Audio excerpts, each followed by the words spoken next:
Some may find the following disturbing. Discretion is advised. Put the children to bed. It's time for Dan and Aldo to bare their souls.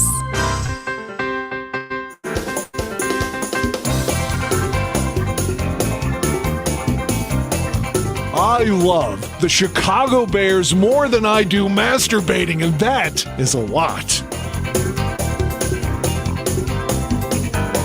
Then, with 3 seconds left, Bob Avellini throws a 30-something yard touchdown pass to Greg Latta, and the Bears win, and I literally shit my pants. I swear to God, I literally did.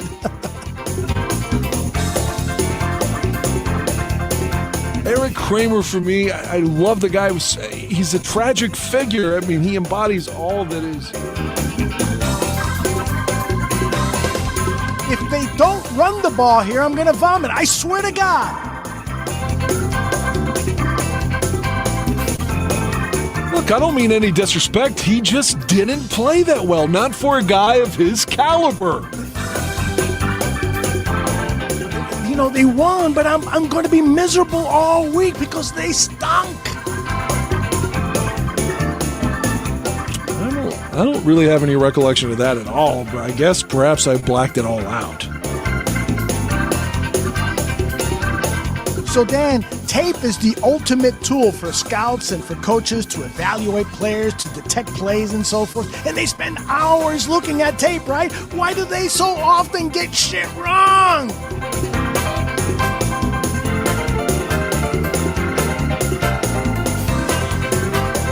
Ladies and gentlemen, Dan and Aldo.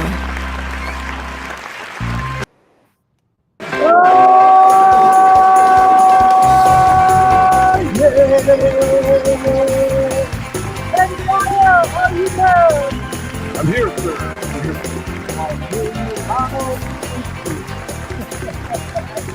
Aldo has his whiteboard ready to go. I don't know what I mean, a whiteboard. That my white beard. That's a reference to the rookie, the Jones, the third round wide receiver. Yeah, shows up wearing a suit, brings his own whiteboard. He's ready to rock and roll. I love his attitude. I love the attitude of all the rookies that I heard speak this weekend. I love hearing what the coordinators had to say, and we're going to hear a sampling of all of that as this show goes on. Dan, did you get an opportunity to listen to any of that stuff? Not much of the sound bites. I was busy. I had worked an overtime shift, and then, I had to clean house and mow the lawn, and, just routine stuff. And before you know it, it's time to go right back to work, which had me a little bit downtrodden. So the little bit of free time I had last night, I watched, as I sent you a clip, some old NFL films footage. Oh, come on, that's not all you did. Oops. And then, like tonight, before we went on, I was listening to the music from NFL films. To just get myself in the mindset here to get back and ready to go and talk football. Mm-hmm. Well, I love that, Dan. I'm the same way. Turn on some NFL music from the glory years, the Power and the Glory CD, which I think I have 2 or 3 copies of. And I'm psyched up. I'm ready to do anything. But I was sort of with you. This weekend, I was feeling glum, tired. And it's allergy season, man. It knocks me on my ass. Even though I take my medication, I just feel like doing shit. And finally this morning, I woke up and said, it's show day today. I'm going to be psyched and ready to go with Dan. And later, Johnny Santucci will join us. And Johnny is saying on the screen here that he, too, was feeling glum and down. This fucking allergy season stuff, it's a ass kicker, man. Are you suffer from allergies, Dan? I never did before, but since I developed, again, I'd wash my hands too much during the pandemic because they said, oh, you got to wash your hands. You got to wash your hands because of COVID. And I ended up giving myself eczema. Oh. So now I have to take some sort of allergy pill. I guess it's like Zyrtec or something, but it's a prescription. Yeah. Okay. So you get like if I go to wash my hands and the water's too warm, it will start to give me the eczema. I remember you sending me some pictures of that. Yeah, it's weird. Like I can feel it triggering it though. And you got to take that pill to mitigate that. So I never had that until, like I said, they said it's from washing your hands too much or using too much Purell. Yeah. Like who knew that using too much hand sanitizer could fuck you up? I mean, Well, you also get it from jerking off too much, Dan. Or guilty as charged. So we're going to talk about what happened at Hallis Hall this weekend, a very encouraging weekend, I thought, and we'll talk about the Tarik Cohen letter. I want to in on that. Can I say one thing before we get started on the main show? Sure. I just, from watching the old NFL films, once again, I did find myself inspired thinking about this Bears team. Mm-hmm. Just bear with me. You'll remember more so than most of the people listening, maybe Tooch would. Those Rams teams of the late 70s and the middle 70s were in the title game seemingly every year, and seemingly had to go to Minnesota in the cold, and they always got their ass kicked. Mm-hmm. And then out of nowhere, the team from 79, they lose their quarterback.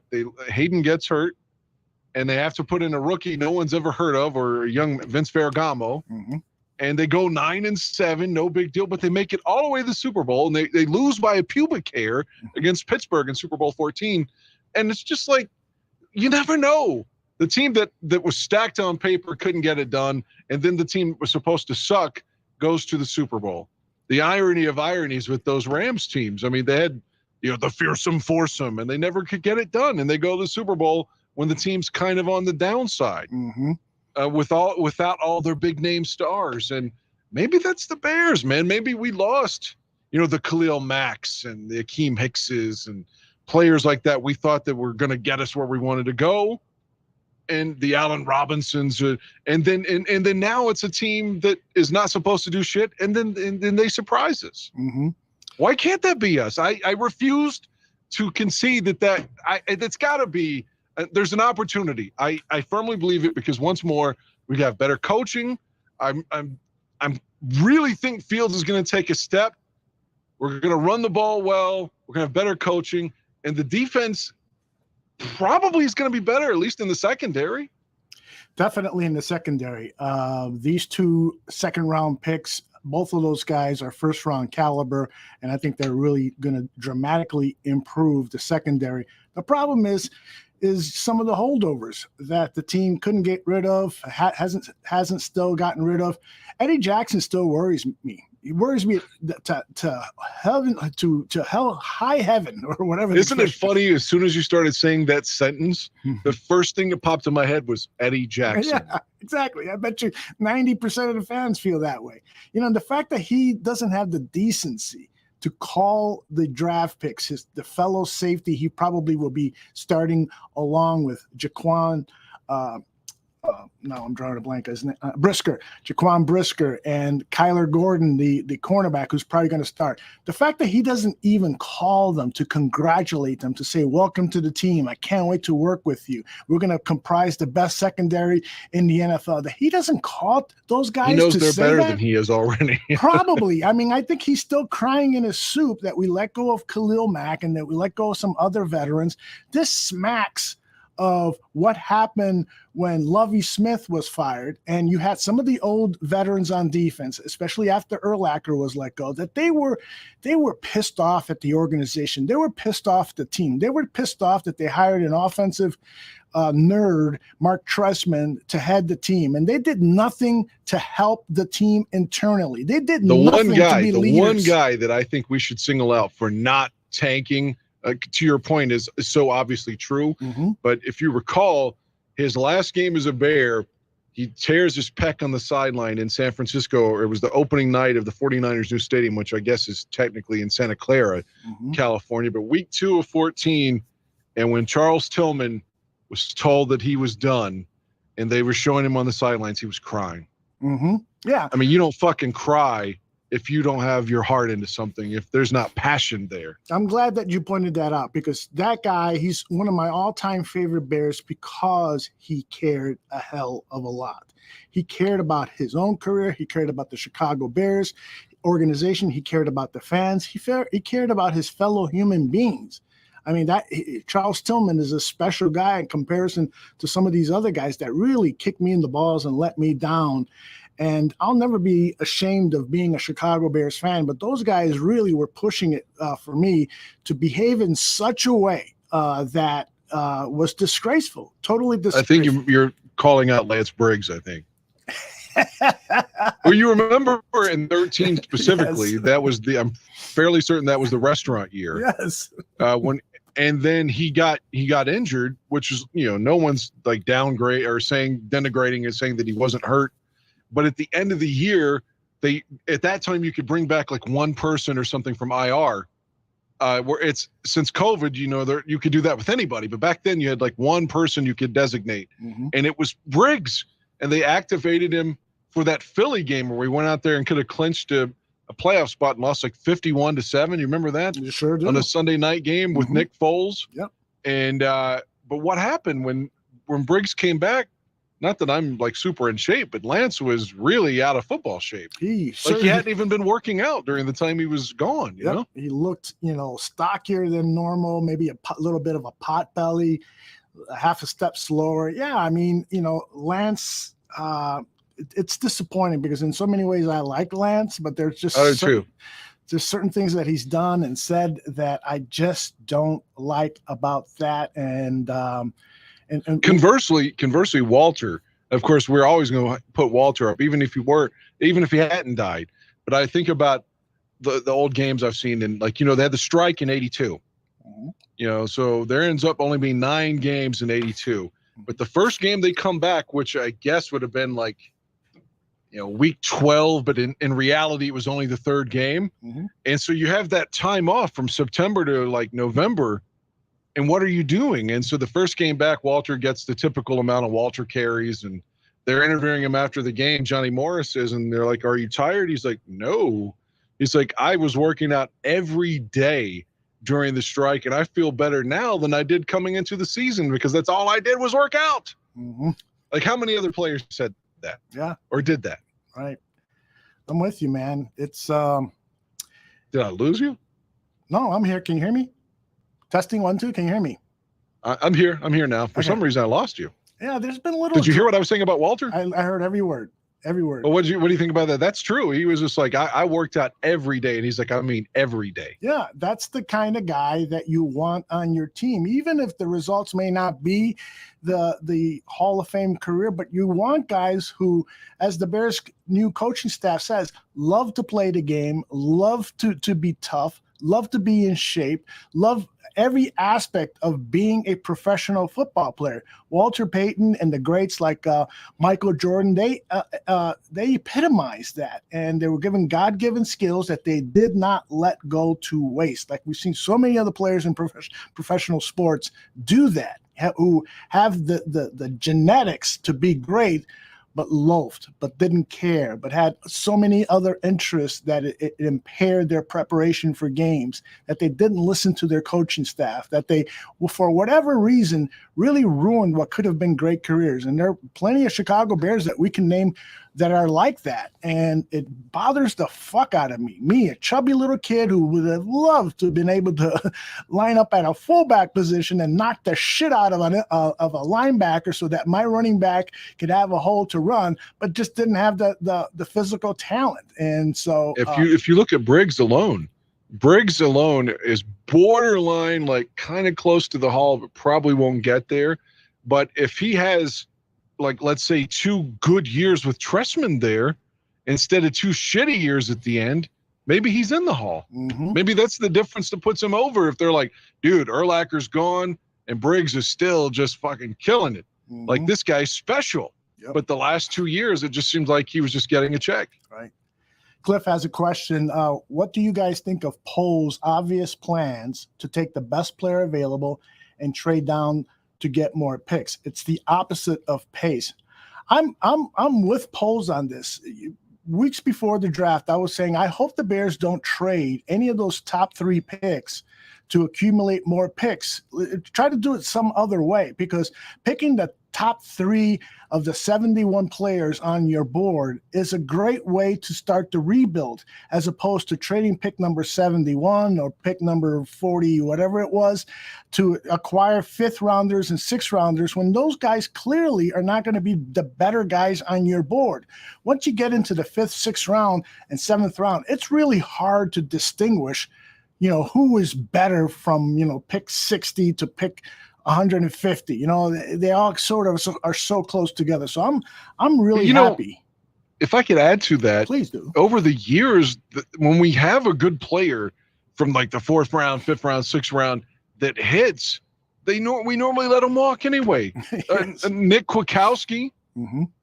Belial Nichols, Mm-hmm. Yes. you know, guys that like were lower round picks that obviously played better, that they exceeded expectations, and we let them go. Mm-hmm. I think more than anything, that's exemplifies the mismanagement of the team, is because everyone always says you got to build with the draft. You have to build through the draft. Well, at the very least, those guys, if they're not starting, should be your core reserves. Yeah. And they're gone. Arguably, some of those guys were let go, I think, for good reasons. You know, the choice was between Trevathan and Nick Kwiatkowski. That proved to be a bad decision. It did, but Kwiatkowski just didn't have the speed to go sideline to sideline. And he started to play better because he started to learn the game better, and so he played quicker. But nonetheless, you know, you see what he's done with the Raiders. You know, he's been injury prone. He hasn't had many good games in a row. You know, his value was overestimated, I think, by a lot of us fans. And Bilal Nichols was let go by this present regime, probably because they didn't think he could play a true 3 tech, or that the players that like Ogunjobi, who unfortunately that didn't work out, but his Ogunjobi's replacement, Jones, could probably play it better than Bilal Nichols, along with Mario. Has Ogunjobi got a deal? No, he's still out there. He's still out there. Why don't we just give him like a 1-year deal? Well, it was interesting that Poles was asked that, you know, is the door closed? And he kind of avoided the question. He didn't say yes or no. So maybe he's still available. The issue, though, is that after you offer a guy a contract that's what was $70-80 million with 50 of it guaranteed, you know, to go back and offer him a 1-year deal, I don't think that they'd be real happy about that. You know, that's the issue, you know, that I've heard from some reporters on their shows saying, you know, it's unlikely that'll happen because there could be bad feelings on the part of Ogunjobi's agent and Ogunjobi himself to Ryan Poles. And Ryan Poles said that was the most difficult conversation that he has had in his career, when he got into the backseat of the car to talk to Ogunjobi and to tell him, I got to take this deal off the table. You didn't pass the physical. I'm sorry. And Ogunjobi tried to convince him, I'll be ready, blah, blah, blah. But it just didn't happen. And I think Poles did the right thing. You know, if the guy who wants to sign somebody at that kind of money with there being a risk, if your doctors are telling you, yeah, this is a little risky, man, especially for that kind of money. Yeah, you can't go through with it. And so Ryan Pace would. He'd be like, Pernell McPhee's hurt? Okay. Or how many times do the Bears just draft somebody hurt? Chris Williams, the tackle from Vanderbilt, he's hurt. God. Fuck it, let's draft him. Yes. And he has a terrible back, but you know what? We'll draft him. He's got a broken foot. David Terrell, welcome to the Bears. Exactly. You know, but maybe this current regime is the one we've been waiting for. Oh, I love the way you put that, man. I love the way you put that. All right, let's get through some of this sound. I got way more than we'll probably use on the show, but I was just so impressed with, okay, I got to use this one. Oh, I got to use that one. I got to use this one. So let's start playing some of them and get your thoughts on it. First of all, this is offensive coordinator Luke Getsy on his number 1 quarterback, Justin Fields. No, I've been super impressed with him. I really have. There's no one in this building that works harder than him. There's no one that cares more than him. So we're off to a great start, and you know, he's really accepted this challenge. We're asking a lot of him to learn a lot of new things, and no, he's been a pleasure to work with. You know, I was raised on that the play caller and the quarterback have to have a great relationship, and that's important. And we have to be on the same page always. And that's where I've really been, where I felt like he's grown, is he's communicating with me so well now, things that he's feeling, things that he sees. And so that part of it has just been tremendous for a young guy to be able to do that. And you know, these 3 or 4 months we've been together now, it's been a lot of fun. Dan, what's the first thing that sticks out in your mind when you just heard Getsy talking about Justin Fields? Honestly? Yes, please. Luke comes from Green Bay. Yes. And he's got a guy now, Justin Fields, who's like, man, let's eat this up. I want to learn this playbook. I probably calls him sir, and wants to be great versus the guy in Green Bay is probably like, who the fuck are you, Luke? I know what I'm doing. Like, shut up. And is probably dismissive to him the whole time he's up there. Versus the current guy, and Justin Fields, who's like, man, let's do this. Let's be good. Let's be great. Mm-hmm. And I'm sure Rodgers was probably a fucking dick to Luke the whole time he was in Green Bay. Mm-hmm. I think that's a great point. I didn't really think of it that way, but you're absolutely right. I bet you, let's face it. Anyone, and I think at this point, probably 60% of Packers fans will tell you that Aaron Rodgers is a condescending asshole who only cares about himself first and foremost, and that they can't. They're hoping and praying that Jordan Love will be as good or almost as good a quarterback, so that the Aaron Rodgers era is dead. It's not like they've been winning Super Bowls with Aaron Rodgers. It's more like he's been a big fucking pain in the ass. And now he's more or less the general manager too. Mm-hmm. Like, he won. It was a power struggle going into last season, and he won. Yep. He got like this massive deal. He's pretty much LeBron James. I'm not saying LeBron is a bad dude. I know a lot of right wingers don't like LeBron because of his politics, but LeBron pretty much can make the roster wherever he goes, and that's kind of Rodgers, with the exception of he always wants a big wide receiver, and Green Bay is like, well, we're not going to give you that. Mm-hmm.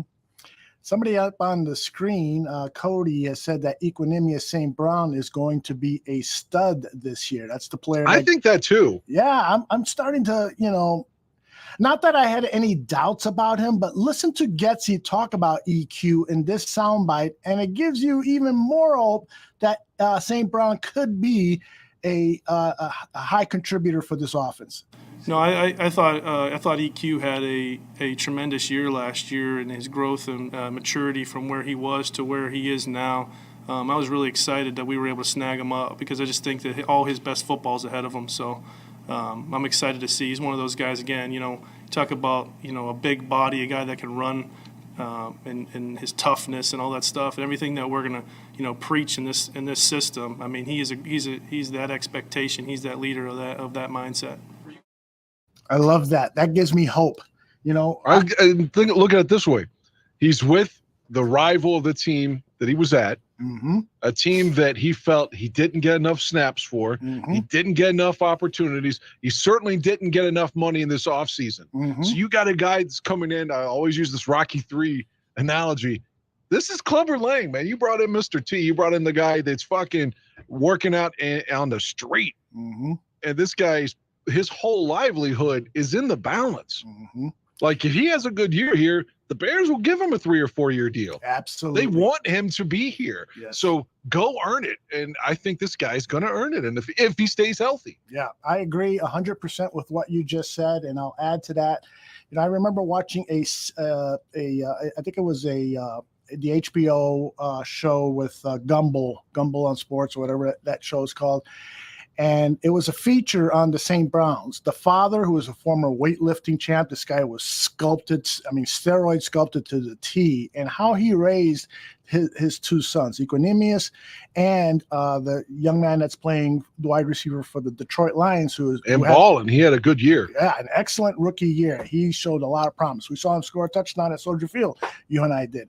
And so the thing is that in that featurette, you could kind of tell a little bit that Equinemius was the more cocky of the two, and probably wasn't as mature as he should be, and that maybe all the accolades his father would, not that his father didn't put him through hard work, but he did, but some of those accolades maybe made his head too big. And so to hear Getsy said that he's matured so much, this could be it, man. It takes receivers 3-4 years, a lot of receivers in this NFL, to really mature and get to the top of their game after that third year. So, St. Brown, it's all on you, brother. And I think the Bears didn't have the best wide receiver class last year. On paper, you had some speed, and it looked like there was some potential. And then obviously you had franchised Allen Robinson, and I'm not going to sit here and badmouth number 12, but it's not like Allen was getting double teamed last year, and he still wasn't getting open. Now, maybe he was hurt. Maybe it was Nagy's vendetta or whatever the story was. but for whatever reason, he just wasn't himself at all last year. Mm-hmm. So if you can get almost anything out of Pringle or, what's his nickname now? Equanimity. What was it? EQ? Is that what it is? EQ, yes. If we can get, I'm going to start saying that because I almost want to say ignoramus every time. If we can get something from EQ or Pringle, then that exceeds anything you got probably with the rest of the receivers other than Mooney last year. I saw Pringle make play after play when I was watching Chiefs games. He was always there. Now, was that because of the cast around him? Having Tarik Hill on the football field is going to open things up for you. But what I also saw when he was with the Chiefs was that explosive yards after catch. He just made moves, got, first of all, he would get open, find that open spot. And then after catching the ball, he would just blast through tacklers, make moves past tacklers. And so I've always kept an eye on him, thinking maybe when this guy's a free agent, he might be a good pick for the Bears. And lo and behold, the Bears grabbed him. He was one of 4 or 5 guys on my list that as kind of second tier guys. Obviously, the Bears were going to pay for the first tier guys that were free agents. So I'm glad they got Pringle. I'm a little disappointed with that off the field incident, but it's not that big of a deal. I mean, you hate to put a kid in danger, so I shouldn't downplay it that much. But it doesn't appear to be as bad as the headlines made it seem. So I'm a big fan of those 2 young free agent wide receivers, definitely. Where did Bird go? Bird. Bird. I think he's still a free agent. Him and the other wide receiver that was signed last year, Demir Bird, and who was the other guy? The guy from San Francisco. Yeah. Goodwin. Goodwin, yes. I think they're still free agents. Last time I looked at the list, which was about I think late last week. So they're out there. Marquise Goodwin. Thank you, Tooch. Getsy, talking about the run game. I think you're going to like this, Dan. We emphasize 11. It's 11 as one every single play. It doesn't matter if we're in the run game, pass pro, or we're throwing the rock. I mean, it's 11 as one. It takes all 11. And for a young quarterback, implementing that around him, I mean, that's huge. So if you can run the ball, that helps you in your play pass game, and you have to avoid. The hardest part of this game is dropping back to pass. It's simple. I mean, plain and simple. That's the hardest thing to do in this league. And so if you don't have to do that as often, you got a chance. Send the memo to Matt Nagy. Can you believe it? Not to keep just kicking Nagy, but to kick Nagy. Why not? He'd have a drive where they hand David Montgomery the ball like 6 straight times and get like 75 yards out of it, and then would turn the ball over on downs on 4 straight passes out of the shotgun and not get any points. Because that's what he wanted to do as a quarterback, not because it was right for the team, not right for the personnel, a right to win the game. No, fucking Matt Nagy was an egomaniac. And listening to Getsy talking about how the run game is going to help Justin Fields. Oh my God, what a message from God. I wonder if Matt Nagy ever figured out the why that he was always talking about. The why was him. He's the why. God, I just fucking hate that guy. Somebody in the Chiefs locker room should put us like a sticky note on the mirror so that when Matt Nagy walks up, it says the why was you asshole, sign the Bears. Or just have like anytime there's a picture of his face somewhere, just draw a penis on it. Just act like you're in school because this guy deserves no respect whatsoever. That's no good. Respect. That's good. Let's see. I got so much more here. Getsy on tapping into another miracle here that an offensive coordinator realizes this. This is him talking about tapping into players' strengths. I think the biggest thing is, as when they get here, when guys get here, whether they're a vet or whether they're not, when you get on the practice field and you see what they do best, it's about tapping into that. For each player, not just Velus, but each guy. And so if Velus shows that he can handle more, then he's going to get more. But it's about each and every single guy on our team. We got to tap into what they do best, and I think that'll give us an opportunity to be the kind of offense that we all want to see.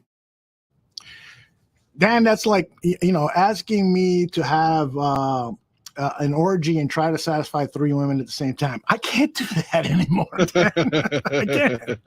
It's just not going to happen. I like Getsy. The more I hear him talk, the more I really like him, and I want to give him a nickname. Okay. Straight out of English class, we had the Great Gatsby. Yeah. Oh. Now we have the Great Getsy. Oh, I like that. Now, and he sounds great in comparison with Nagy. Let me just say that again. I like that.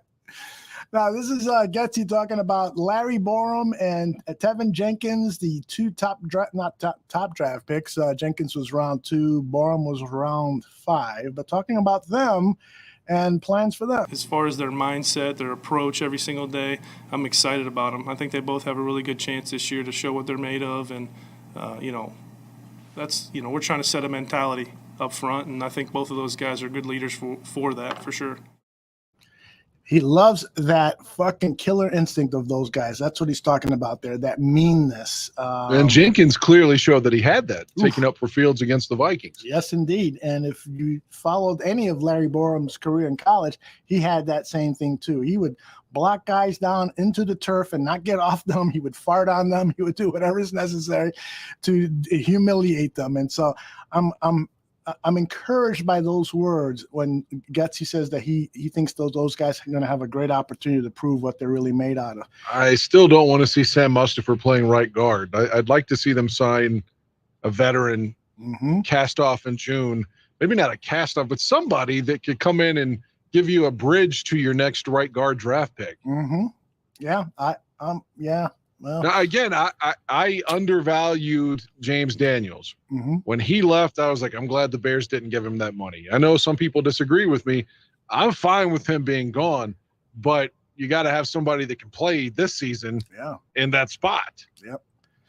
And, I think we might see somebody like maybe even Larry Borum play that right guard. I think I mentioned that on and played the 5th round pick at tackle? Yeah. Or they pick up a veteran. But one of the things about that 5th round pick, what's the hell is his name? Braxton. He came off sounding really good this past weekend. Listen to him answering the question, what are you trying to prove this past weekend at rookie minicamp? I think the biggest thing is being coachable. When the coach tells you your first step's too slow, you go out there over and over again and try and, correct that first step. That was a big thing for me even yesterday, is just that first step was too slow and behind me, and so I wasn't gaining enough ground to get to where I need to be. And, some of these guys, when I get to training camp, are going to be much faster than they are now. So that's very important. I think just being coachable and understanding, looking at the coach and being like, yes, I understand that. I can pick that up, and now I can go translate it on the field. Just looking quick, finishing, and all that stuff as well. I love that. I do too.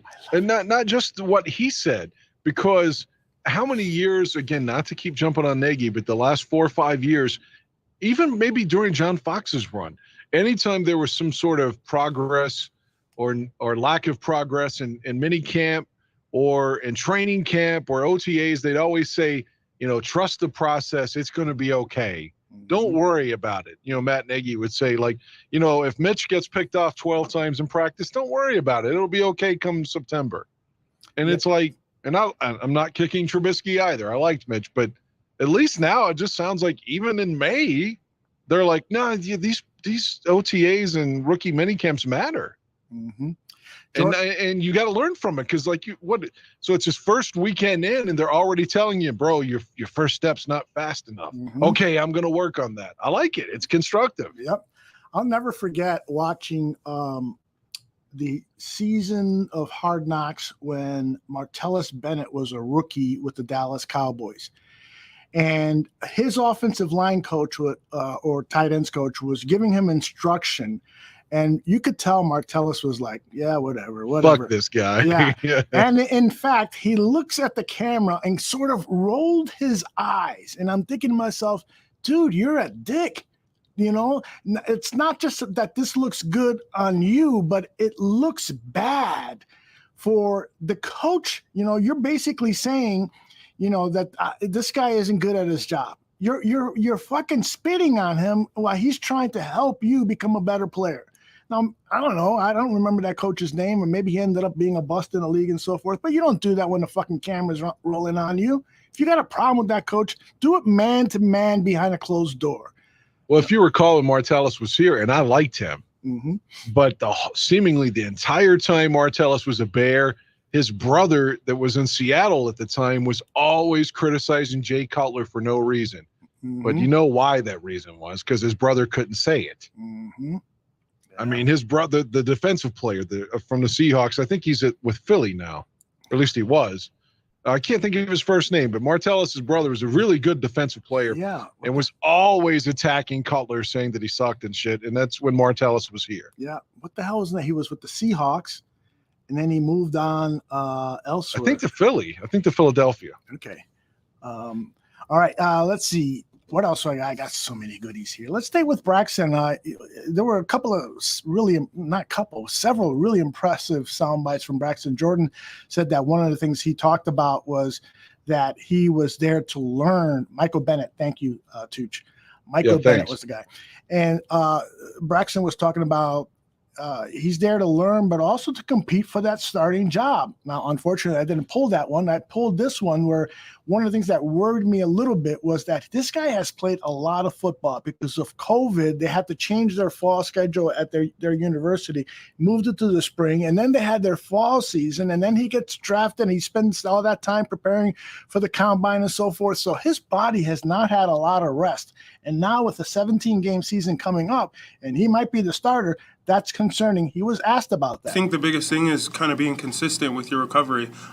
This weekend is kind of a little bit more difficult with that, in terms of the schedule is a little bit more crammed, and you don't necessarily have as much time for recovery, but you still can get it in there. And I think that's the biggest thing for me, is making sure I'm staying on top of those things, and really making sure I'm putting time away for recovery, because it's super important, especially knowing that it's not going to stop anytime soon, and that we're just going to pick up and keep on going as the season goes.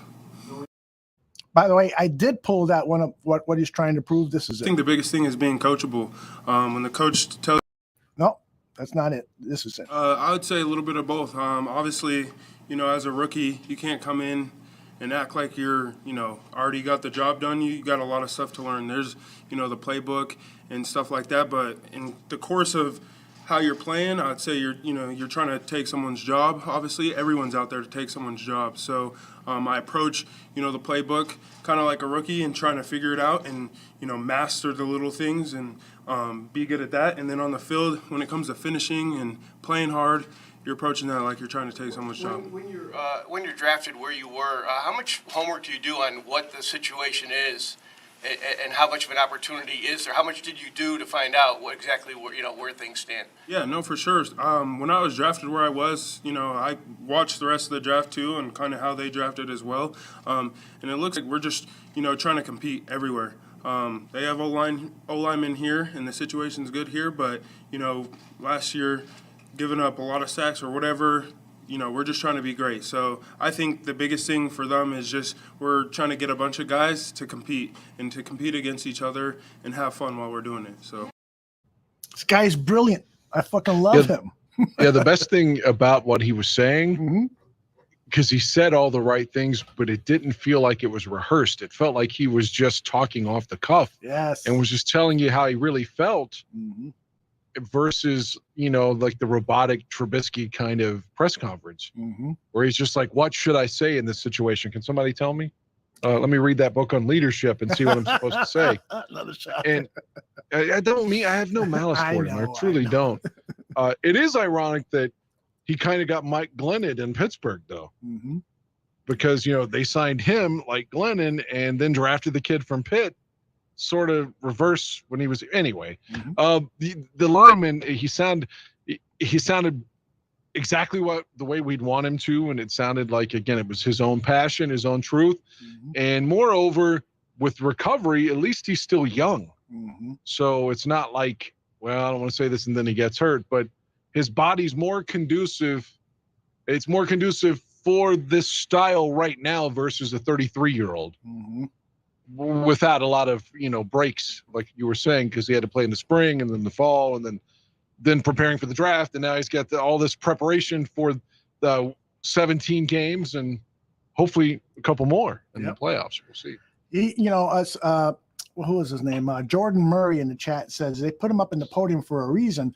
Well, but here's the thing, Jordan, is that they put up all of the draft picks, and all of them sounded super impressive.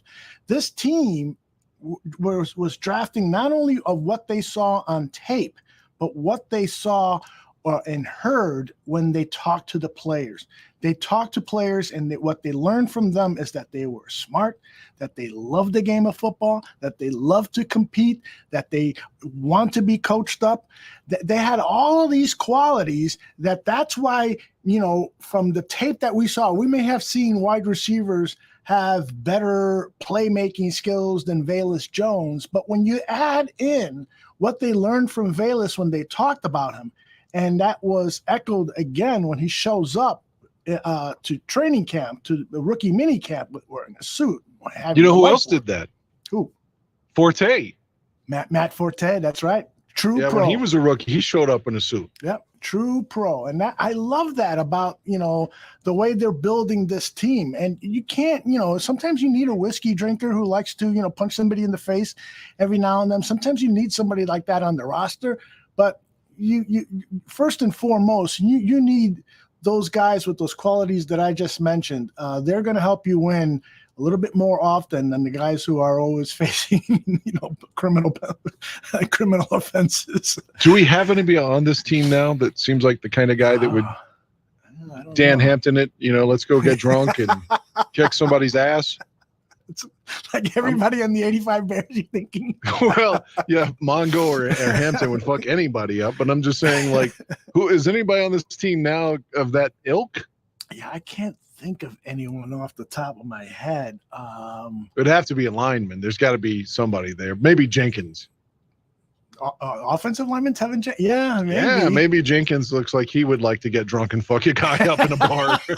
I love it too. Last year when he was having his press conferences, he was really watching what he had to say. He was saying, I got to learn what I can say up here and stuff. So I can't wait to see him interviewed again. That should happen when the veterans arrive next week. So, all right, a little bit more here. I want to talking about guys who really, really sounded fantastic.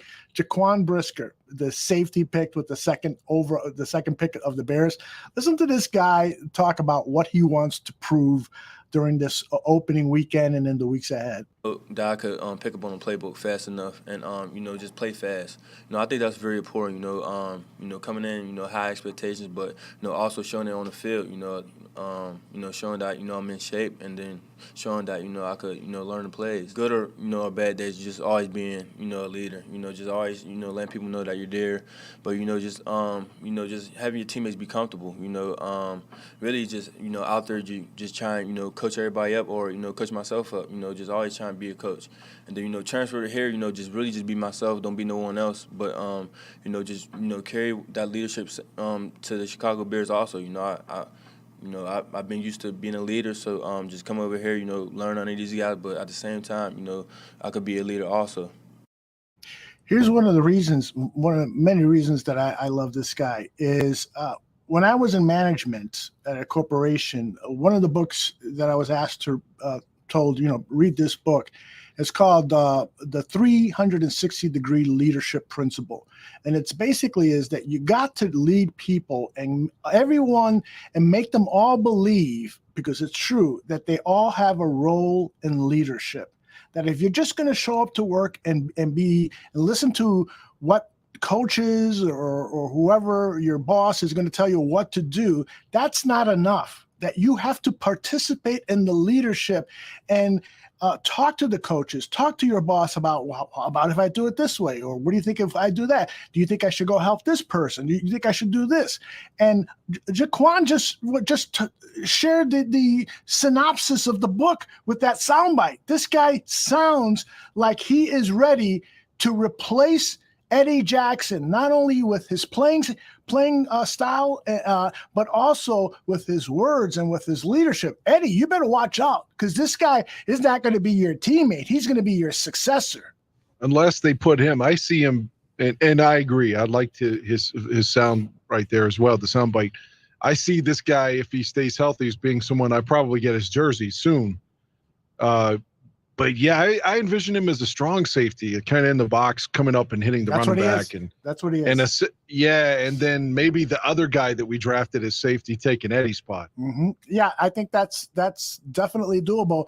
The one thing I do say about the free safety and strong safety thing is that is slowly going away. Every team now wants safeties that can do both. Play the strong safety position and play the free safety position because they want to fool the quarterback. They want to fool the quarterback into thinking, okay, this guy's going to be the strong safety. Oh, no, he drops out into center field and the free safety is coming in to blitz my ass.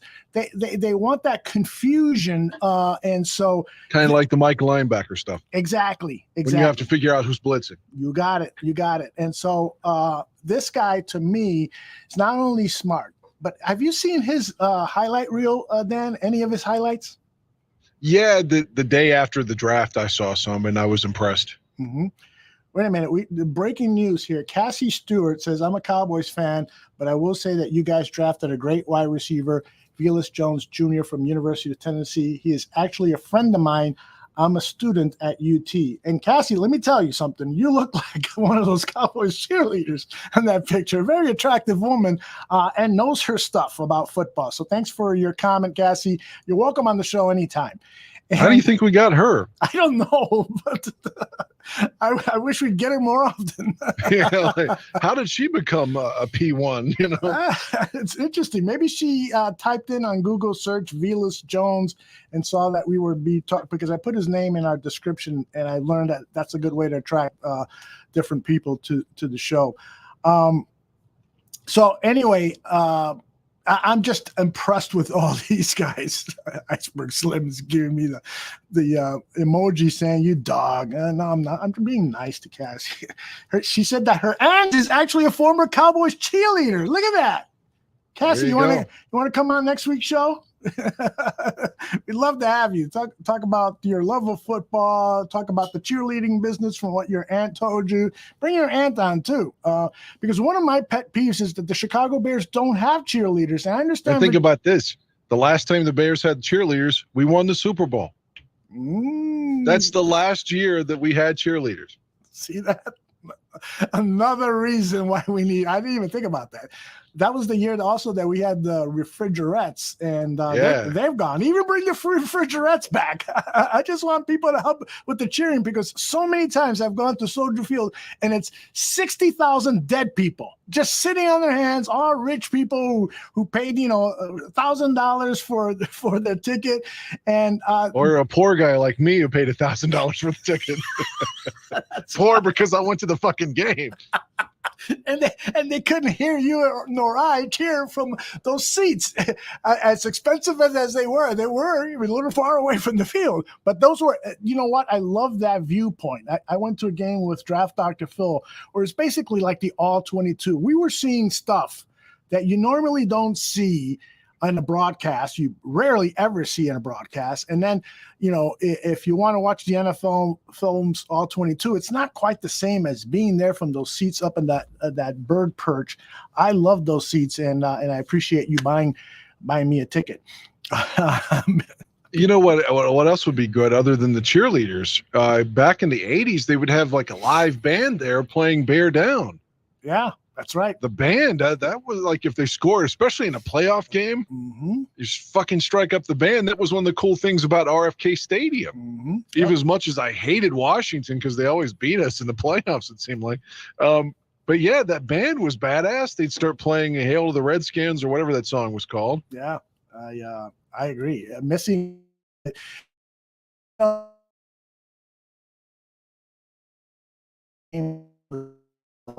Several years ago, but anyway, let's bring the Tooch in, because I know he's chomping to get in on this. Santucci, come on in, join the party. Let me get rid of this. Hello.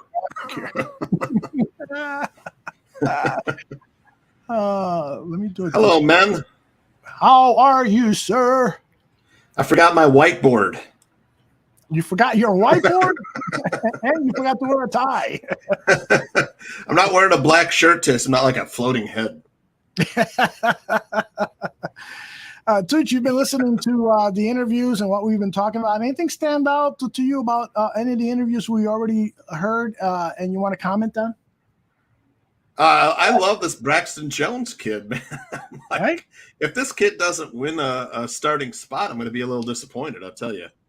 Yeah, I mean, there's still a long way to go. You got to see him in pads. You got to go through the whole process and stuff. But yeah, I'll be disappointed just from a character standpoint. I'd love to, settle in on who the 5 guys are going to be for the Bears offensive line for the next 10 years. I like to get that settled as quickly as possible. And he's certainly a candidate. Yeah, I think I like more and more what I hear from both the general manager and the coaches. Luke Getsy, we learned a lot. We learned. We were talking about Equanimous St. Brown, how this kid could have a breakout season. So he'll bring that knowledge of the system of Luke Getsy, the great Getsy. That was awesome, Big Dan. Yeah, I love that. That is good. Well, I got lots of sound of the defensive coordinator too. Let's just get through 2 or 3 of them and have you guys comment. First one I'll play is this is going to really thrill all of us, Dan, Tooch, everyone who is with us live. This is going to thrill us when Williams, the new defensive coordinator, started talking about the autonomy he has gotten from Matt Eberflus. This is not Matt Eberflus's defense as much as it is Williams. The 3 technique can affect the quarterback. Wrong one.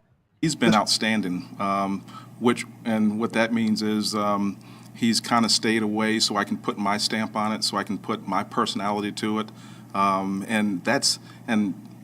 commend him for that. To every meeting or every practice, he's not looking over my shoulder, so I got to go, am I doing things right? He's kind of stayed away and said, Alan, you take it, you run with it, you build it, you do it, put your stamp on it. And so, and then he's kind of stayed back, similar to what Coach Dungy did when he was in Indianapolis. He stayed back, and when you asked, hey, I need some help here, he stepped in and he lends his expertise, and or he steps in and says, hey, have you thought about this? A+.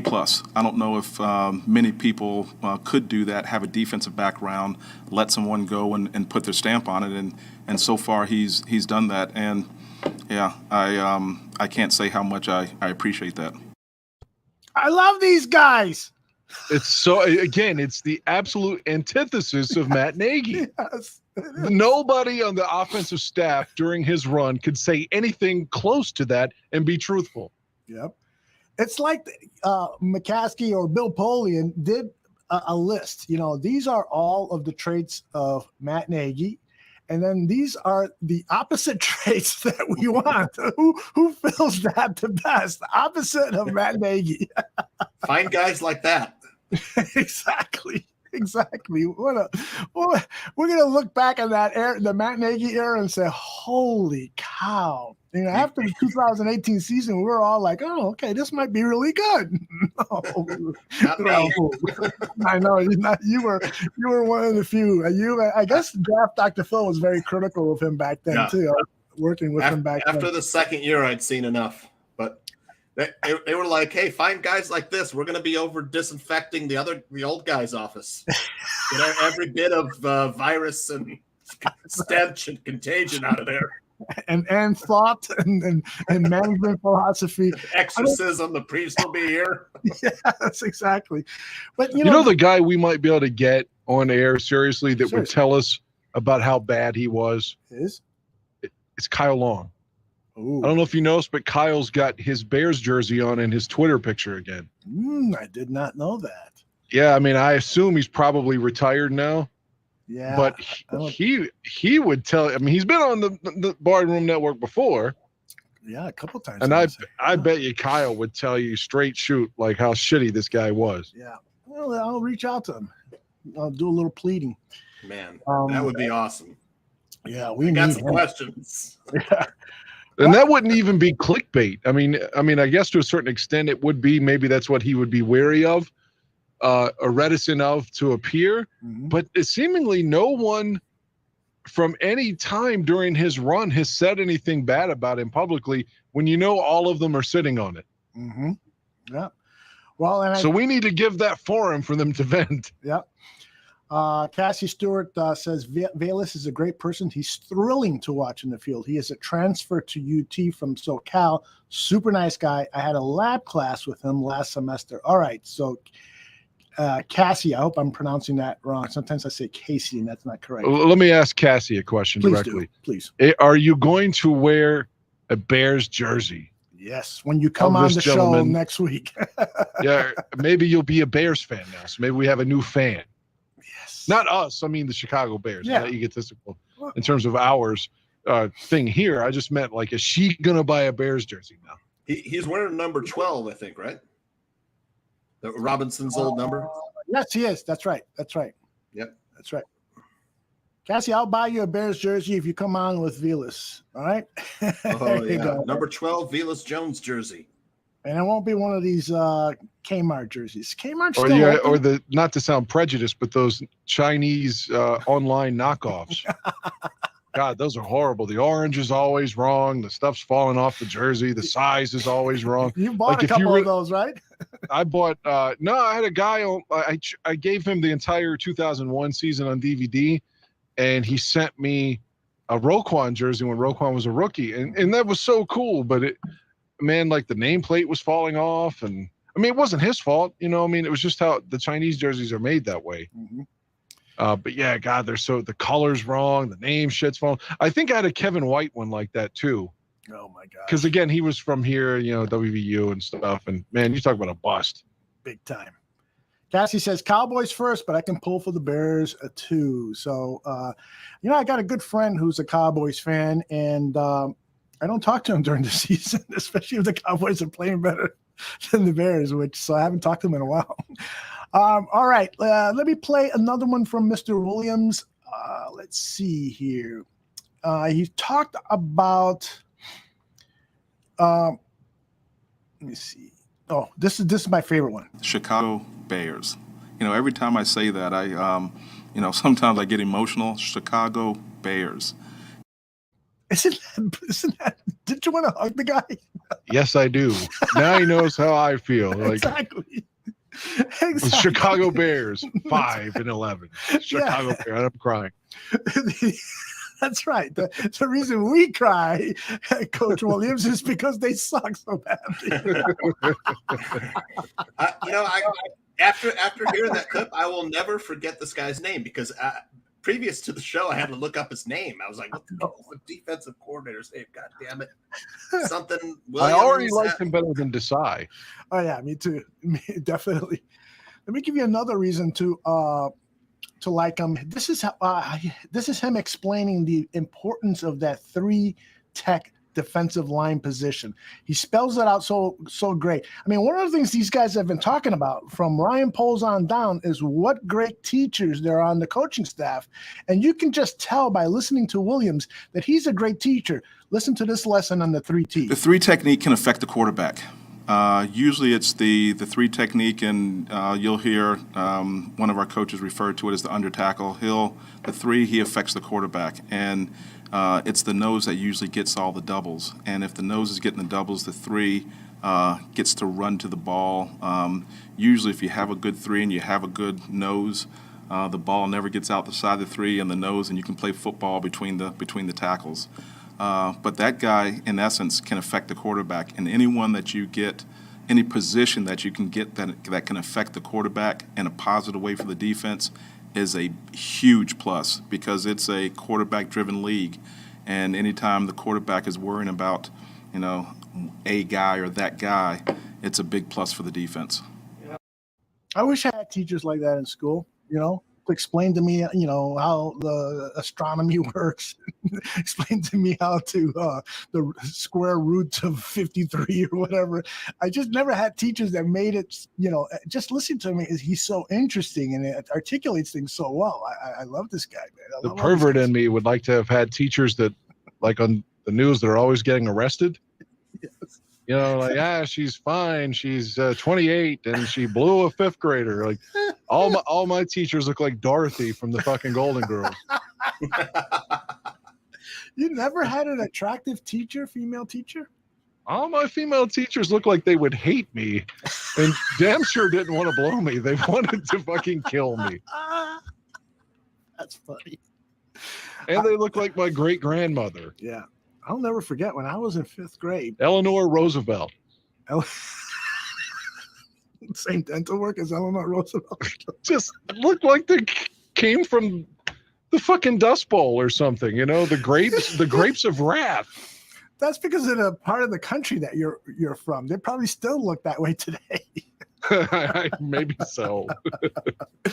Touche. I'll never forget. My brother was a year older than me. He would come home from school and says, "Did you see Mrs. Cohen today? Oh my God, we were all trying to look up her skirt and blah, blah, blah, and blah, blah, blah." And at that point, I wasn't like, I'm just trying to listen to what she's teaching. And then all of a sudden, one day at school, she like bent over to pick up an eraser or something. And my whole life changed. Then puberty. It's like, oh my goodness. Now I understand why my brother's in the shower for so long. Wow. Okay. I could play some of these forever. I got so many, but now let's turn over to a couple of more of the Bears players. Again, Velus Jones, super impressive. He talked about what needs improvement. Listen to this, Cassie. I would say top of the routes, breaking in and out of routes. That comes with flexibility, things off the field. Be able to drop my hips even more. Just as a working on my route craft overall. I mean, even the best route runners, they got to get better at something. I love the fact that he's authentic about that. And that was, if you read all the draft reports, it was that he needed to learn the complete route tree. He was basically being used for explosive plays, easy plays, and so forth. And you look at the fact that he's 25 years old, he still doesn't know the route tree. It's a little bit of an eyebrow raiser, but that doesn't matter because he's going to learn it now from these great teachers. And what he doesn't know how to do or what to do, he's not going to be asked to do it. That's what this coaching staff has talked about. So that's really important. And this is him talking about how his age, the age of 25, is a benefit to him. It is a benefit because I'm coming in with maturity. I'm all about my business. I was young, but now that I'm older, I realize, what's at stake. And this is the best job in the world. And so, like I said before, they're getting a guy that's mature and don't care much about partying, just coming in, and I'm ready to establish a role in this team to help us win games. Definitely, my mind is screwed on right. And so, yeah, they're definitely getting a mature guy that's all about his business. Is going to help this team in any way possible. Stephen Mee says that he talks so well that he could be the next Kevin White. Come on, Stephen. Come on. Well, the comparison with Kevin White, I thought about the same thing, because Kevin didn't know the route tree either, which was so disconcerting because he was hurt so often. You would think that would be the one thing he'd be doing. Yes, exactly. Studying the route tree. But the age thing is overblown. If you think about, when we picked up Cutler, we were saying, dude, this guy, he's only 26. Mm-hmm. He's only 26. He's got 10 years of Pro Bowls ahead of him. Mm-hmm. So this guy's younger than that. Yeah. I mean, I know that he was just drafted, but if for some reason he had been a free agent in the league already, we would be saying, oh, he's only 25. The sky's the limit. Mm-hmm. Had we signed him as a free agent. Mm-hmm. Totally. So, I mean, yeah, I think that part is a little overblown. Yeah, I'm with you on that. All right. I want to get through some of these quickly because we have so much more to talk about. This is the running back Ebner, who now all of a sudden I've been watching more tape on him. And I'm saying, holy cow, this running back room that the Bears have is loaded with talent. And this guy comes from a program that runs the outside zone, just like the Bears are going to do this year. This is him on playbook similarity. I see a lot of outside zone, and we've been going over there a lot. So I feel very comfortable with running outside zone. That's the offense I ran this year. That's all we ran. And so I'm excited to show like that side of my game too. You said after you were drafted that you felt like your receiving skills are one of the biggest, attributes you can bring to this team. What makes you so good as a receiver? Just because that's the position I played my whole life until I got to college. So, that's the thing I'm like most comfortable with is catching the ball and making people miss after I catch it. Tooch, this guy to me could become one of the more valuable pickups this offseason, given that we still have a problem at the wide receiver position. Yes, we've got some intriguing players like we talked about, EQ and Pringle and so forth, but it still doesn't have the depth. There's only one guy on that team, on the Bears team, who has been a full-time starter the last 2 years, and that's Darnell Mooney.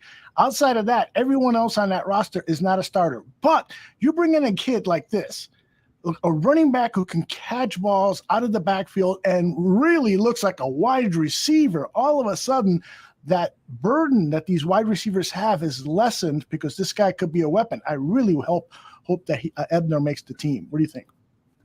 And don't fall asleep on this kid, man. I'll tell you. I watched some Baylor games last year. This dude is super fast. He's shifty.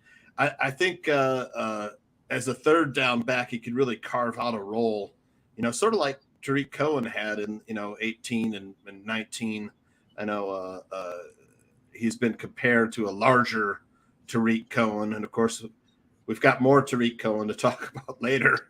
Mm-hmm. But, man, I could see this kid catching 50 balls just out of the backfield coming in on third down.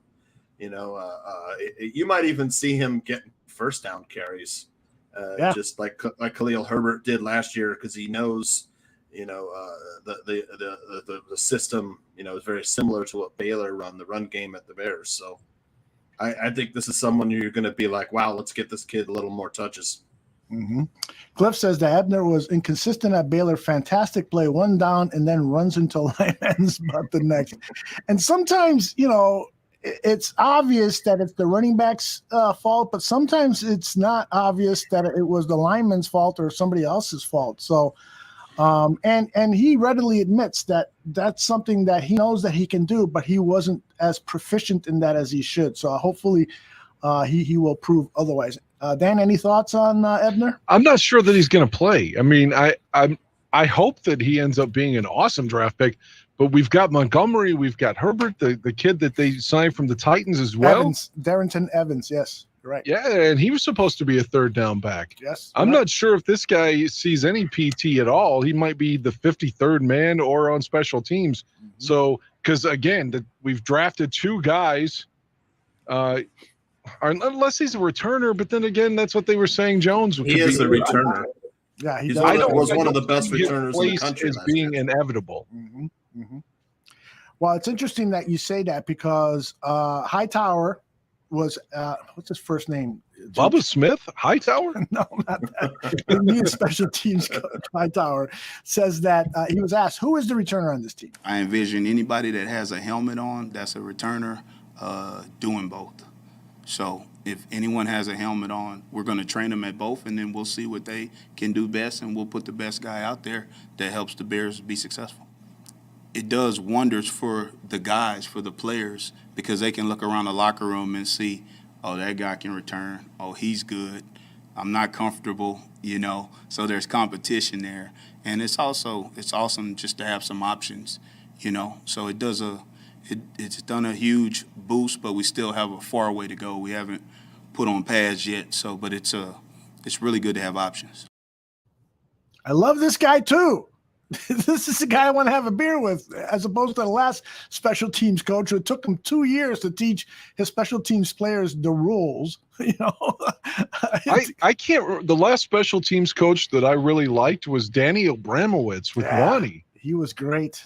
Danny A was great. Great receiver. That's the last one I can think of that I really liked, though. Interesting. Well, Dave Tobe. Dave Tobe was before. Everyone said Dave Tobe, but I mean, I always thought when they're like, "Oh, Dave Tobe for coach," I'm like, really? I don't know. It's interesting that he's never had another coaching position other than special teams coordinator. It really would have helped his prospect to become a head coach if he would have been given the opportunity to be the defensive coordinator, offensive coordinator. but I guess that was never. Don't you his think forte. Dave Tobe was just made by Devin Hester? I mean, I could have been the special teams coach with Devin Hester because Devin Hester just caught the ball and ran. Yeah, that's a good point, man. I mean, Devin Hester was, should be a Hall of Famer. Mhm. And it's like, sometimes like Matt Nagy, for example, gets a job based upon some success that he really didn't contribute to. And I think maybe that was Dave Tobe as well, because any coordinator would have flourished with Devin Hester. Mm-hmm. Well, it seems like Dave Tobe had, called a trick play at just the right time back then, where we would get some kind of surprise first down or something that would take, Bears fans and viewers by surprise as well. Didn't some team hire him after the Bears and give him like special teams coach, assistant head coach? I don't know why. I seem to remember something like that. I thought it was the Chiefs. Yeah. Yeah. Yeah. I don't know. Jordan says Ebner's best quote was that he understands his role. He understands how to be a change of pace back, not looking or expecting to be a bell cow. And he says that he would love, if he was the number one running back, he would love to see the carries shared. He's a true teammate and doesn't expect to get all the glory. So he's got his head on straight. He knows what today's NFL looks like. And you know what? Frankly speaking, while I would love David Montgomery to be a 3-down back, that is kind of become an antiquated thought or an antiquated role for running backs now. You don't want your best back, David Montgomery, to be getting all of those hits that by week 15, 16, he's not the same guy you saw in his prime earlier in the season. So having this depth at running back, even guys who will probably be in the practice squad, but will then be available if there's an injury and you don't have to go looking in the waiver wire. Bring in this kid that we just talking about. So again, it's Ebner. It's an encouraging position that we're in. While there's some positions that we really need to add some more depth to, there are some that are loaded, like defensive backs now, especially the cornerbacks. And the running back position, outstanding depth. If anybody disagrees, let them speak now or forever. No, I agree. Yeah. All right. Let's see. It's 9:20 here in Chicago. Let's play a couple more. Dominique Robinson is sort of the talk of the town because he played quarterback in high school, went to college and played wide receiver, and now he's lining up as a defensive end type for the Chicago Bears. So I selected this soundbite just to get to know him. This is about 50 seconds of him talking about himself. I did. I graduated in 2019. I started my master's a couple semesters ago, so I'm 4 classes out. I'll probably finish it sometime soon here. We'll see. How did you manage all of that with more than a full-time job? Yeah.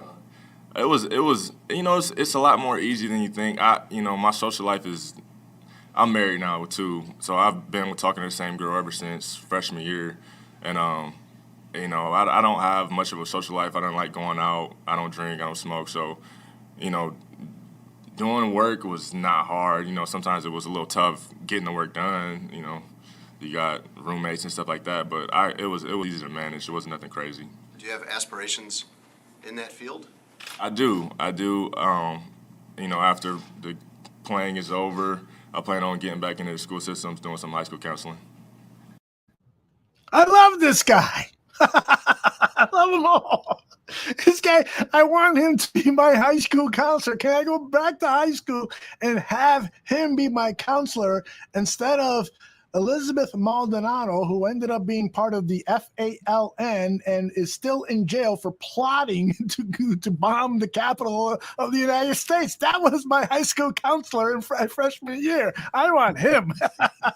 Wow. Is that true? Yeah, it's totally true. I might have That's her great. first name incorrect. I don't know if it was Elizabeth or Nancy, but yeah, she was part of the FALN, which was a Puerto Rican terrorist group for decades. And so I'm watching the news one day. 9 teachers from Aldo's high school were arrested today, all part of a plot to bomb the nation's capital. So I'll find a news report one day and play it for you guys.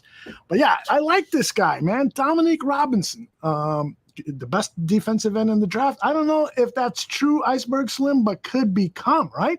Maybe that's what you could.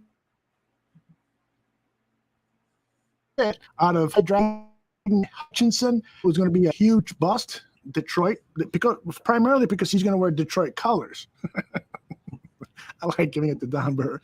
Wait until Dominique's body matures, says Nomad. Yeah, this kid is special, man. And he's one of those guys that I one of the things that he didn't talk about in his interview, and if he did, I missed it, was he needs to really devote himself to special teams, because if he becomes an outstanding special teams player, then he won't have to wait a year in the practice squad. He can be a backup defensive end, maybe the 6th or 7th in that 8-man rotation that they want for defensive linemen, and then also be a 4-down player on special teams. So I'm really, really hoping. And speaking of special teams, this is Hightower on what he looks for in traits for a special teams player. So the one thing that I love, and I think we all love, and it's a team-wide deal, it's not just special teams, but I look for speed.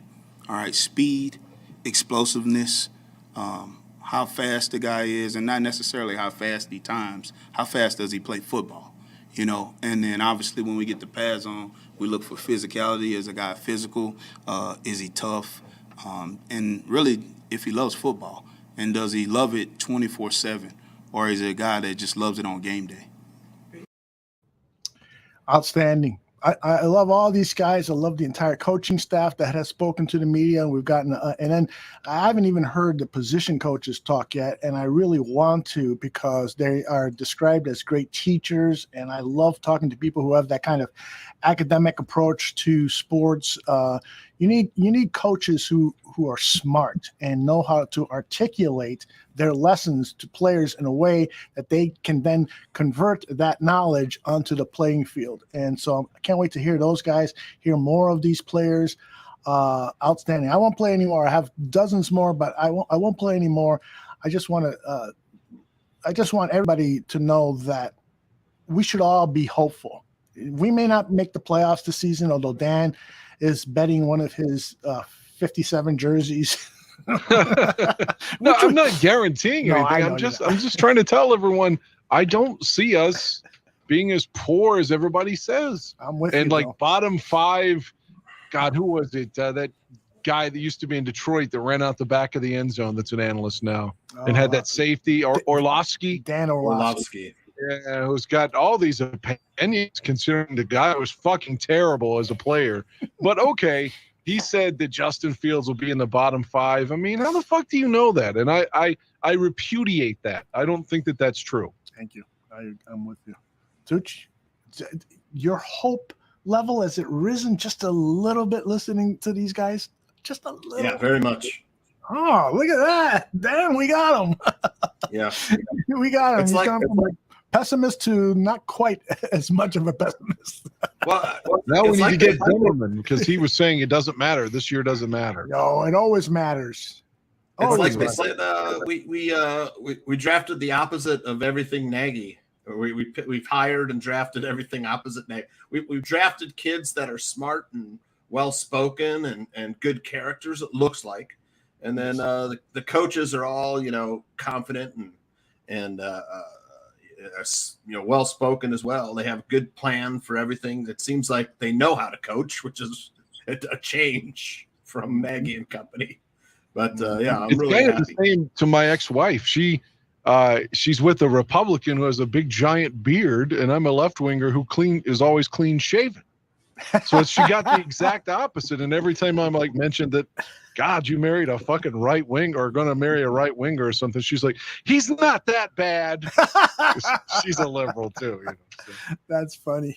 But the point is, to Tucha's point about the Bears, I was making a joke, but it's true. She went for the complete opposite of me. Mm-hmm. And maybe that's a good thing for her. So hopefully it's a great thing for the Bears. Yeah, I hear you. All right, let's talk about the story that broke earlier today on Tuesday. Tarik Cohen in the Players Tribune. Those of you who don't know the playerstribune.com, it's basically a website where they publish stories written by athletes or coaches or agents, but primarily players. And they get to share their thoughts. The first time I came across it was when Anthony Miller wrote a story that was basically a plea to NFL general manager saying, I'm going to be the greatest. I'm a hard worker. And I bought into it, and I wish I would not have. But I definitely bought into what Tarik Cohen wrote today, which was a story explaining the challenges he's gone through throughout his life and into his professional career. Tooch, I know that made a big impact on you and Dan as well, but Tooch, share your thoughts on that. Well, I mean, I think a few shows back we had talked about how Tarik Cohen hadn't played in so long, you know, and now we've figured out, you know, a lot of it wasn't just the injury. I mean, he did have a gruesome injury. You know, he wrote about that, how it wasn't just an ACL tear. It was he tore his MCL, and he had an injury to his kneecap and patellar tendon. You know, so he hasn't been able to get on the field, and then just extreme tragedy in his family that, really affected me. I mean, I was a big Tarik Cohen fan. I liked him for the Bears to draft him. You know, I thought he could be kind of that punt returner, third down back that they were missing. And then they picked him. And, you know, his tape, I had watched his tape. His highlight tape was called The Human Joystick. If you remember back to that. And, just like this kid making great plays all over the field and stuff. He came out and, you know, flashed for one season, you know, then his second season was a little, teams figured out how to defend him. And then he signs a huge contract and is injured, I think, the second game of the season, Dan. Is that right? It may have been week 3. I think he signed the contract week 2 and got hurt week 3. Just horrible luck, you know, all around. His two brothers, his mom was a single mom who worked all the time. And then he had a twin brother who, I remember when the story broke, his twin brother, you know, had crashed his car, was drunk driving, then got electrocuted climbing into some power station. I remember that story, you know, and then the youngest brother, just tragic, you know, paralyzed from a gunshot wound to the head, and then died in a car accident, you know, 3 weeks after the article was written, or 2 weeks after the article was written. It's just the pieces are together now of why we haven't seen the kid in a while, maybe why the Bears released him. I don't know. It seems like, you know, the kind of things that the Bears do, or at least under Ryan Pace, they would, you know, give players these, you know, keep them on the payroll, you know, for, you know, sympathy reasons. I can't remember the last example. I think it was, what was it? Zach Miller. Zach Miller, yep. Yeah, so horrible story. Wish the kid well. I could see him ending up in a place like New England or Tampa Bay, where New England especially reminds me he could carve out a role maybe like Dave Meggett. I don't know if you remember Dave Meggett, Aldo. Dan, absolutely. Sure. Yeah, a little third down back who a little third down back who just always seemed to get the first down. You know, he was a little guy, was tough. You know, you're like, okay, it's third down. Watch Meggett coming out of the backfield, and he would get the, you know, first down, whether it was against the Bears or any other team. But or the Super Bowl against Buffalo, he had a third down play where he literally broke like 5 tackles and dove for the first down that sort of changed that entire game. Yeah, he could carve out a third down role.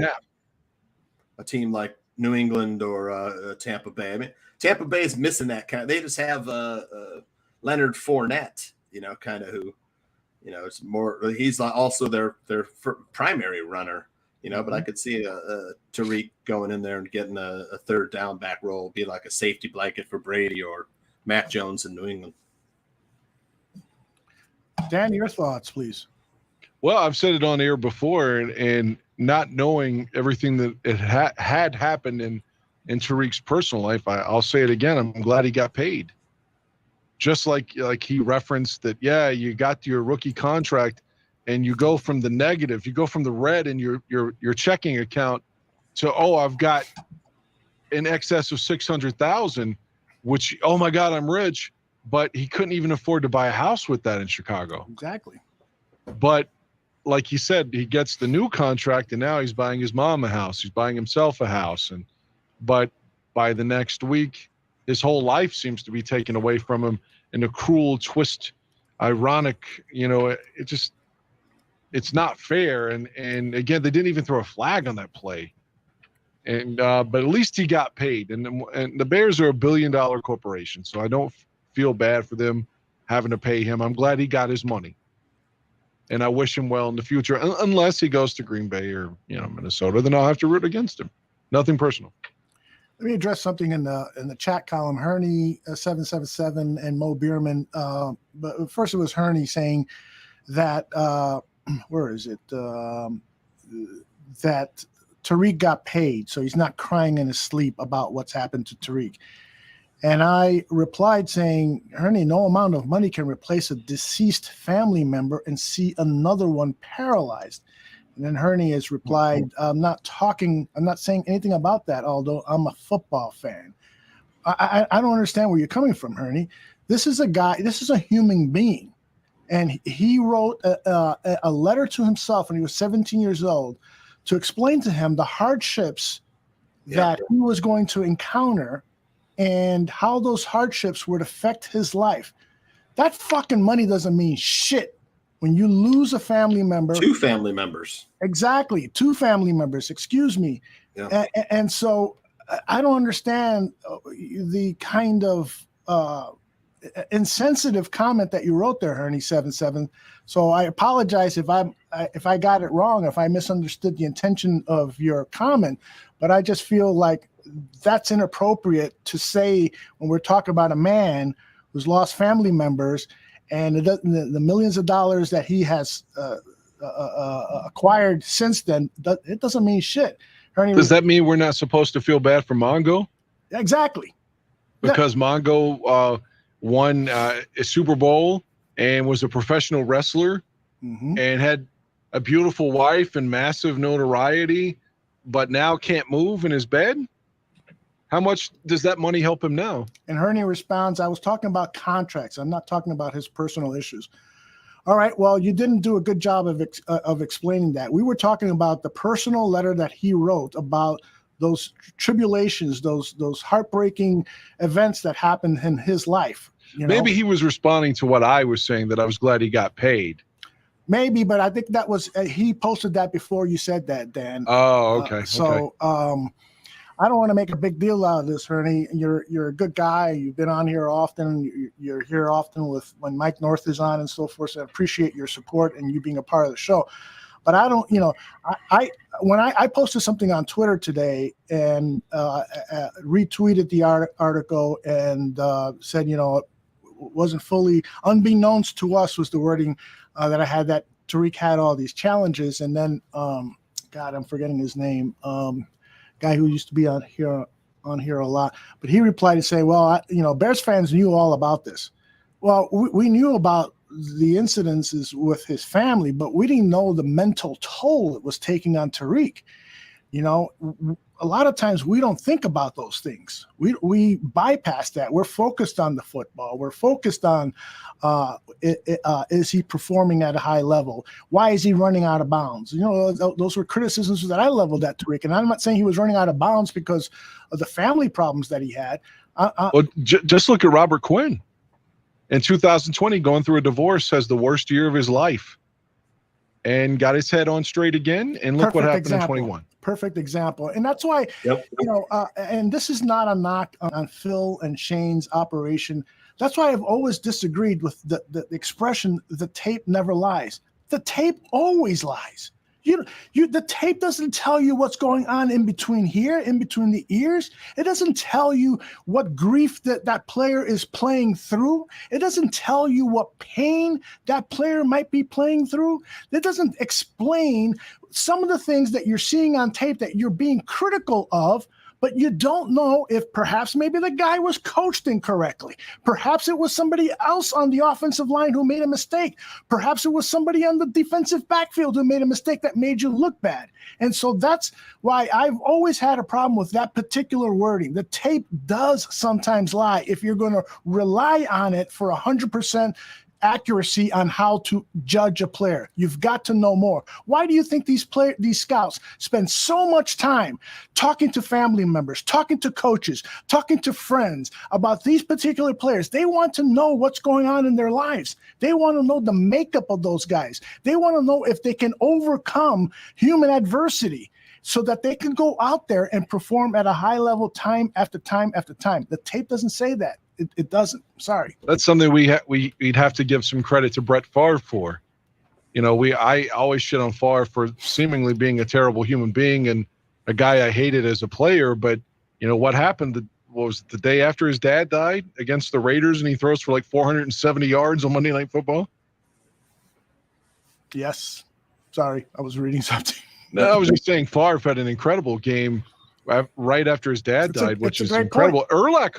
Urlacher played against the Saints for the Bears in 2011, 2 days after his mom died. Yep. Yeah.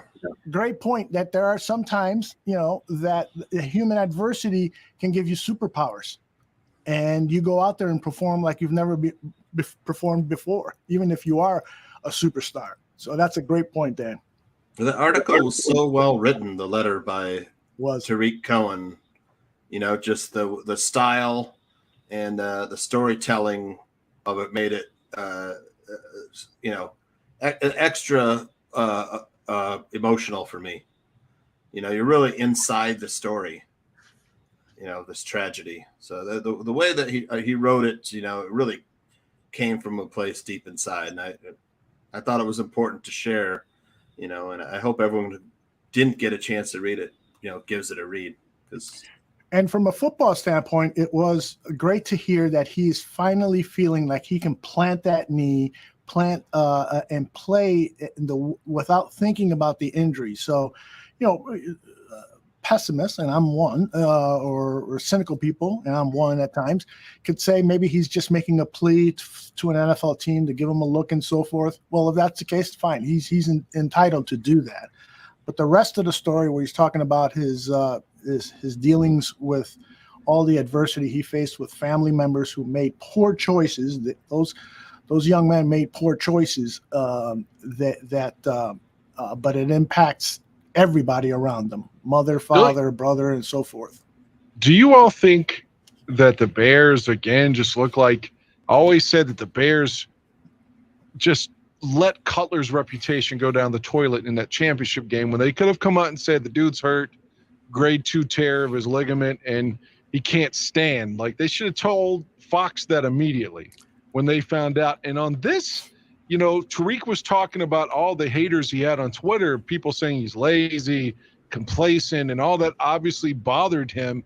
Well, if the Bears would have told us 2 years ago, it's not just the ACL, he's got all this other shit going on too, then it would have probably changed everyone's perception of his comeback. Totally agree with that. Totally agree. Even when the game is on, a football team has to play public relations, and so when Cutler's there on the sideline, I don't know who the sideline reporter was for that 2010 championship. Chris Myers, I think. Oh my gosh, he's awful, but nonetheless, whoever was in charge of Bears media at this time should have made sure that Chris was reporting that at halftime, Cutler said he wanted to give it a go. He wanted to try, and he tried. He went out there for that first series, but it was clear that he couldn't put weight on it. And as the game would go on, it was just going to get worse and worse. And they should have done even more, so that when the Maurice Jones-Drews of the world go on to social media and call Cutler all sorts of names like a quitter and so forth, and there were other people, members of the media who went on and threw all these aspersions at Cutler that he was basically quitting. He was intimidated by the defense, intimidated. And that damaged him. That fucking A damaged him. And the guy, to me, is not, he's not his mettle. He doesn't have that mettle to be a championship. He wants to be a superstar. Cutler has always said, I want to throw that 60-yard pass downfield. I want to be like Brett. I want to be a gunslinger and so forth. And he's surrounded by coaches who are trying to temper that. Don't fucking throw that fourth interception to D'Angelo. Who are you trying to prove? What are you doing here? And so Cutler was of that mindset that, I don't know, you had to really corral him in, and you had to support him with good PR. And ironically, Olin said he couldn't, his fucking entire leg was shaking. Yeah. And he couldn't stand up straight without his entire leg involuntarily shaking. He had nothing left. And that should have been conveyed to the world. And the same thing with Tarik Cohen here. If the Bears would have said, instead of being cryptic and vague and ambiguous, whatever synonym you want to throw out, they purposely did a disservice to this guy to make people think that, oh, well, he's just taking his time and he doesn't want to get hurt. He's like doing a Derrick Rose kind of thing. He doesn't want to play even though he's been cleared. He was overcoming so much more that we know now. If the Bears would have said that, I think he would have had so much more empathy from the fan base. Mm-hmm. I agree with lots of people in the chat who are standing up for Jay Cutler. And then there are people like Matthew Fuchisi who says, sorry, but I hated Cutler. I don't blame you. I hated Cutler when he was a Bronco. I could tell he was a snob and he's petty, had this stupid look on his face when, he would throw an interception or a receiver ran a bad route. I wasn't jumping up and down when they traded for Cutler. I got to get used to the idea. And then when I went out to, was it before Bourbon Day? When I went out to training camp and saw him throw the ball, I said to myself, holy fuck. Not even Jim McMahon could throw a ball like that. It was the best quarterback I had seen with the Bears until then. Bobby Douglas threw a ball farther than anyone else that I've ever seen, but Bobby Douglas also threw it 10 yards over the head of the right receivers. Cutler was throwing it on the mark 60, 75 yards. And I was like, okay, maybe I can put up with the pouting, and all this shit. If this guy, can bring us a title. And he's much more closer to Rodgers than people ever attribute to Aaron. That's a because great Aaron point. has that one Super Bowl. Like he's kind of the same ilk, and Aaron gets no hate for it except for maybe bitter Bear fans like us. I agree with that. And I'm reading PJ's comment here. Truthfully, even during adversity, you have to do your job.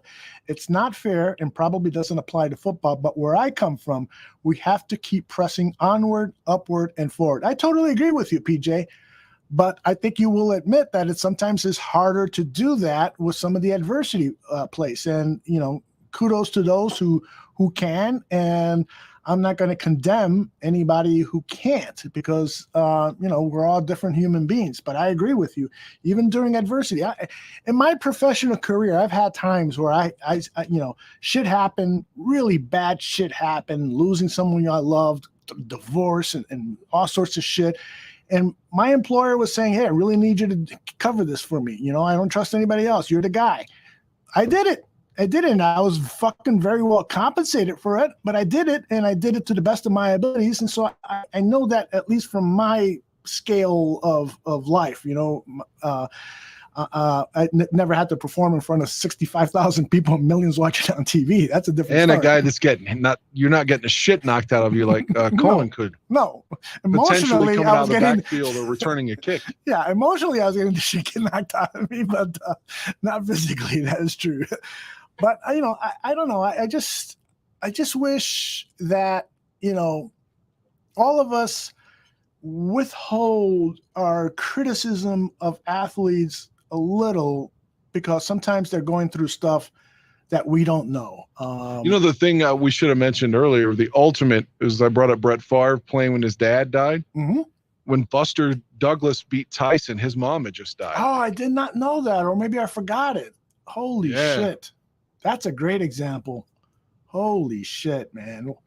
I remember coming home from work. I was working weekend news, finished my news story, got home around, 9:30, and the fight was on. And my wife at the time saying, Tyson's getting his ass kicked. And I go, don't worry, he'll kick his ass by the end of this thing. And so I'm watching round after round go by, and I'm like, holy shit, he really is getting his ass kicked. Do you buy into the pro-Tyson argument at the time that Douglas was down more than 10 seconds earlier in the fight? Yes, I do. Yeah, it looked like he did get knocked out, and they didn't count it. Yep, I do. It's unfortunate that happened, but you know what?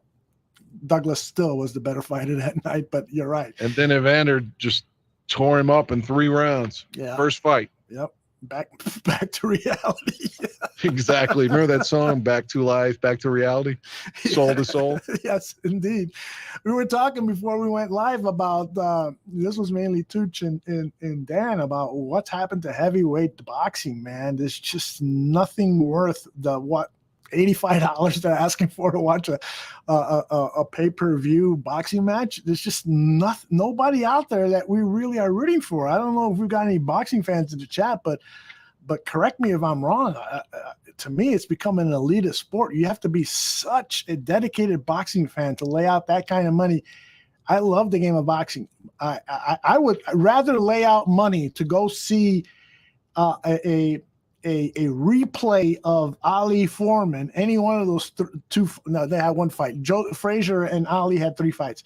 Any one of those fights, then what's going on in today's heavyweight division? It's changed so. I don't know who to root for, or like there's no stories, there's no marketing. HBO, for example, doesn't even have Jim Lampley. Like they don't even have fights, and Lampley was the best boxing play-by-play guy in the business. Mm-hmm.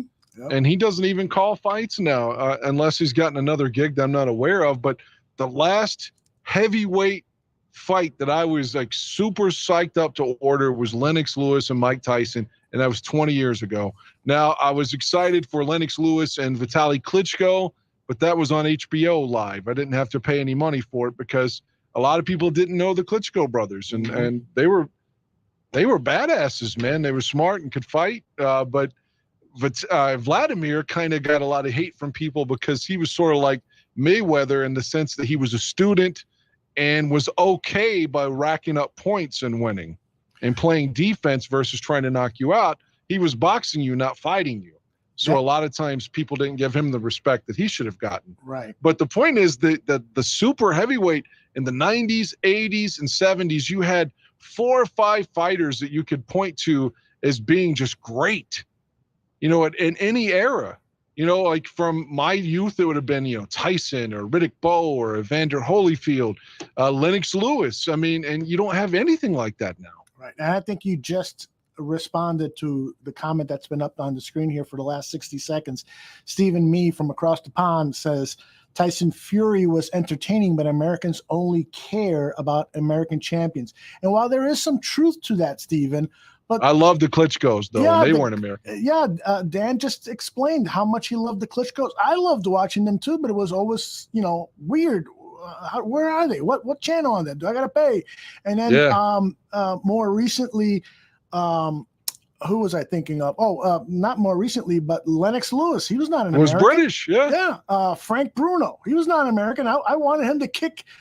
Who was he fighting? Tyson at the time? I wanted him to kick Tyson's ass. I was tired of Tyson, but at least I was hoping for a better fight than he got. Tyson beat the shit out of him, I think, in 30 seconds. So, you know, I think for the most part, Stephen, Americans are very, you know, what's the word? Discriminatory about their sports heroes. They want Americans to win first and foremost.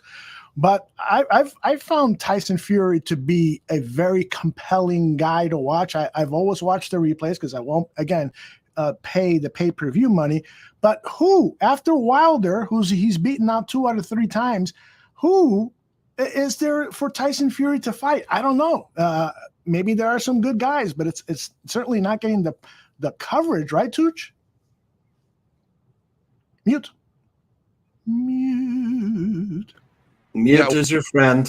No, I can't think of anybody other than the heavyweights. There just aren't that many, you know.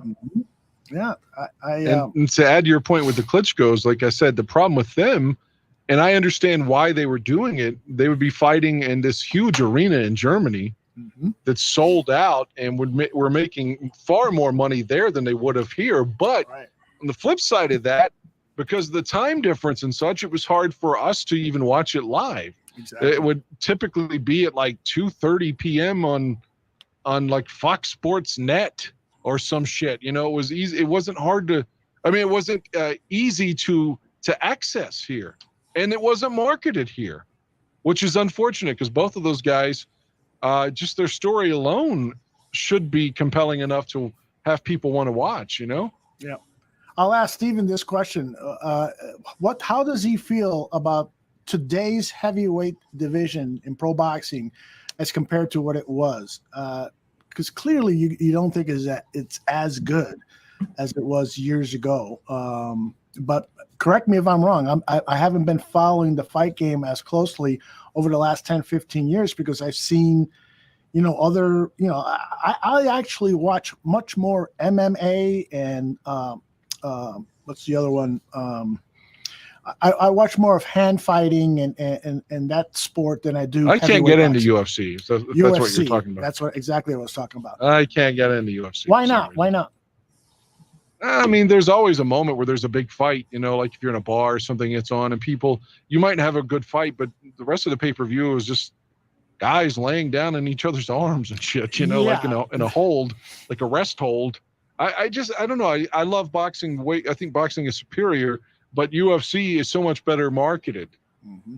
So because of their exposure and it's easy to find, and I think that's why they're so much more successful. But in terms of purely watching the sport, I would much rather watch boxing. Mm-hmm. But like you said, the older fights are the ones that I would tend to go back and watch. Yeah. A Duran or a Marvin Hagler, even though they're not heavyweights per se, but just the fights are so great. If you want to look at heavyweights, and like I said, even in the 70s, you had Ali, you had Frazier, you had Foreman, you have Ken Norton Sr., you have superior heavyweights all around. And then you go to Larry Holmes is right after that. Then you got Tyson coming up.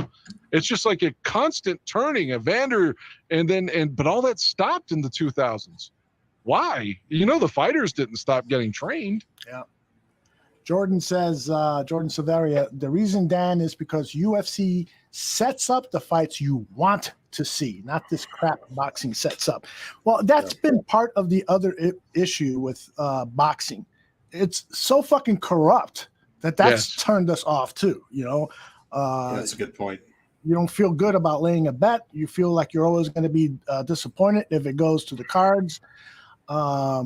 It's been a corrupt sport since forever. Two fights I can think of right now that the one fighter was blatantly cheated. I mean, obviously cheated. Was Ken Norton versus Ali in Yankee Stadium, their third fight. Even Ali said he lost. Yep. And they gave that to him unanimously, to the point Ken Norton is crying after the fight because he was so jobbed. And Marvin Hagler was fucking absolutely cheated in the Sugar Ray Leonard fight. There's no way Sugar Ray Leonard, Ray Leonard won like 4 rounds in that fight, and they took the belt from Hagler. Yeah. Because they love Sugar Ray, they being the media, the boxing world, and Marvin was somebody they couldn't market, which is unfortunate because he was a badass motherfucker. Yeah. Renewable and rechargeable review. The top. WBC is Tyson Fury. WBA is Alexander Usyk. Oh, who's that? That's another cool thing with Tyson. He had all those belts together. Yeah.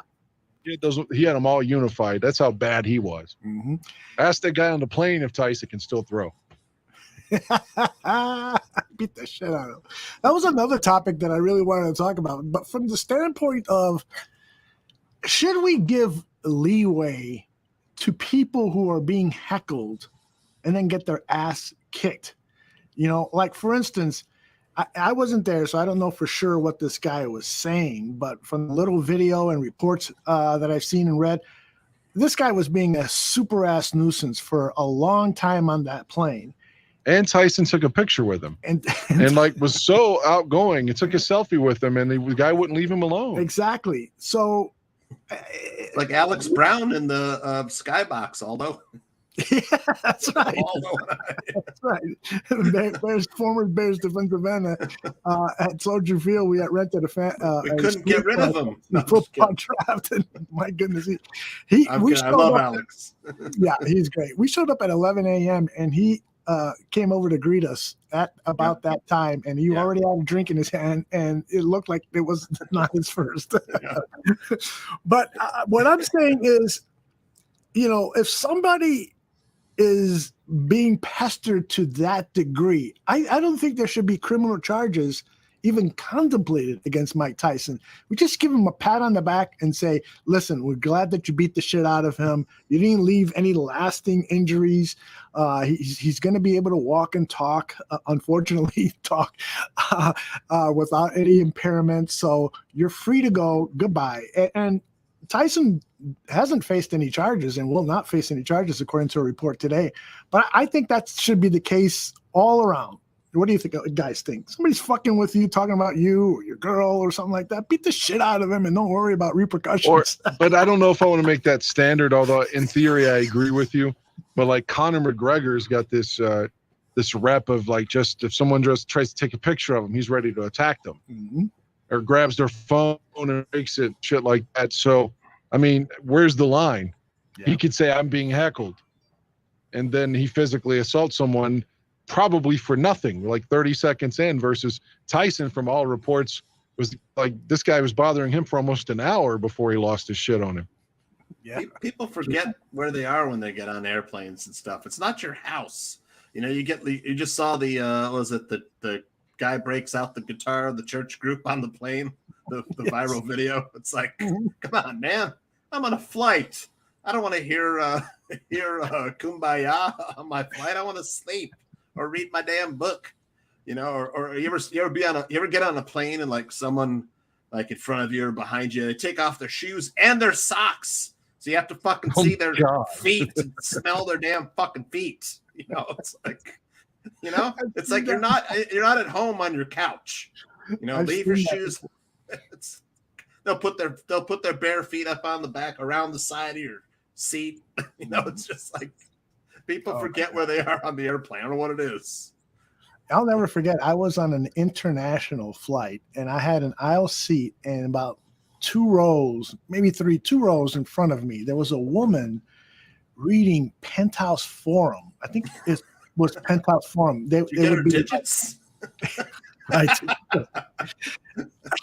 It was the magazine that would have stories shared by supposedly real life people, and then they would visualize them with pornographic pictures.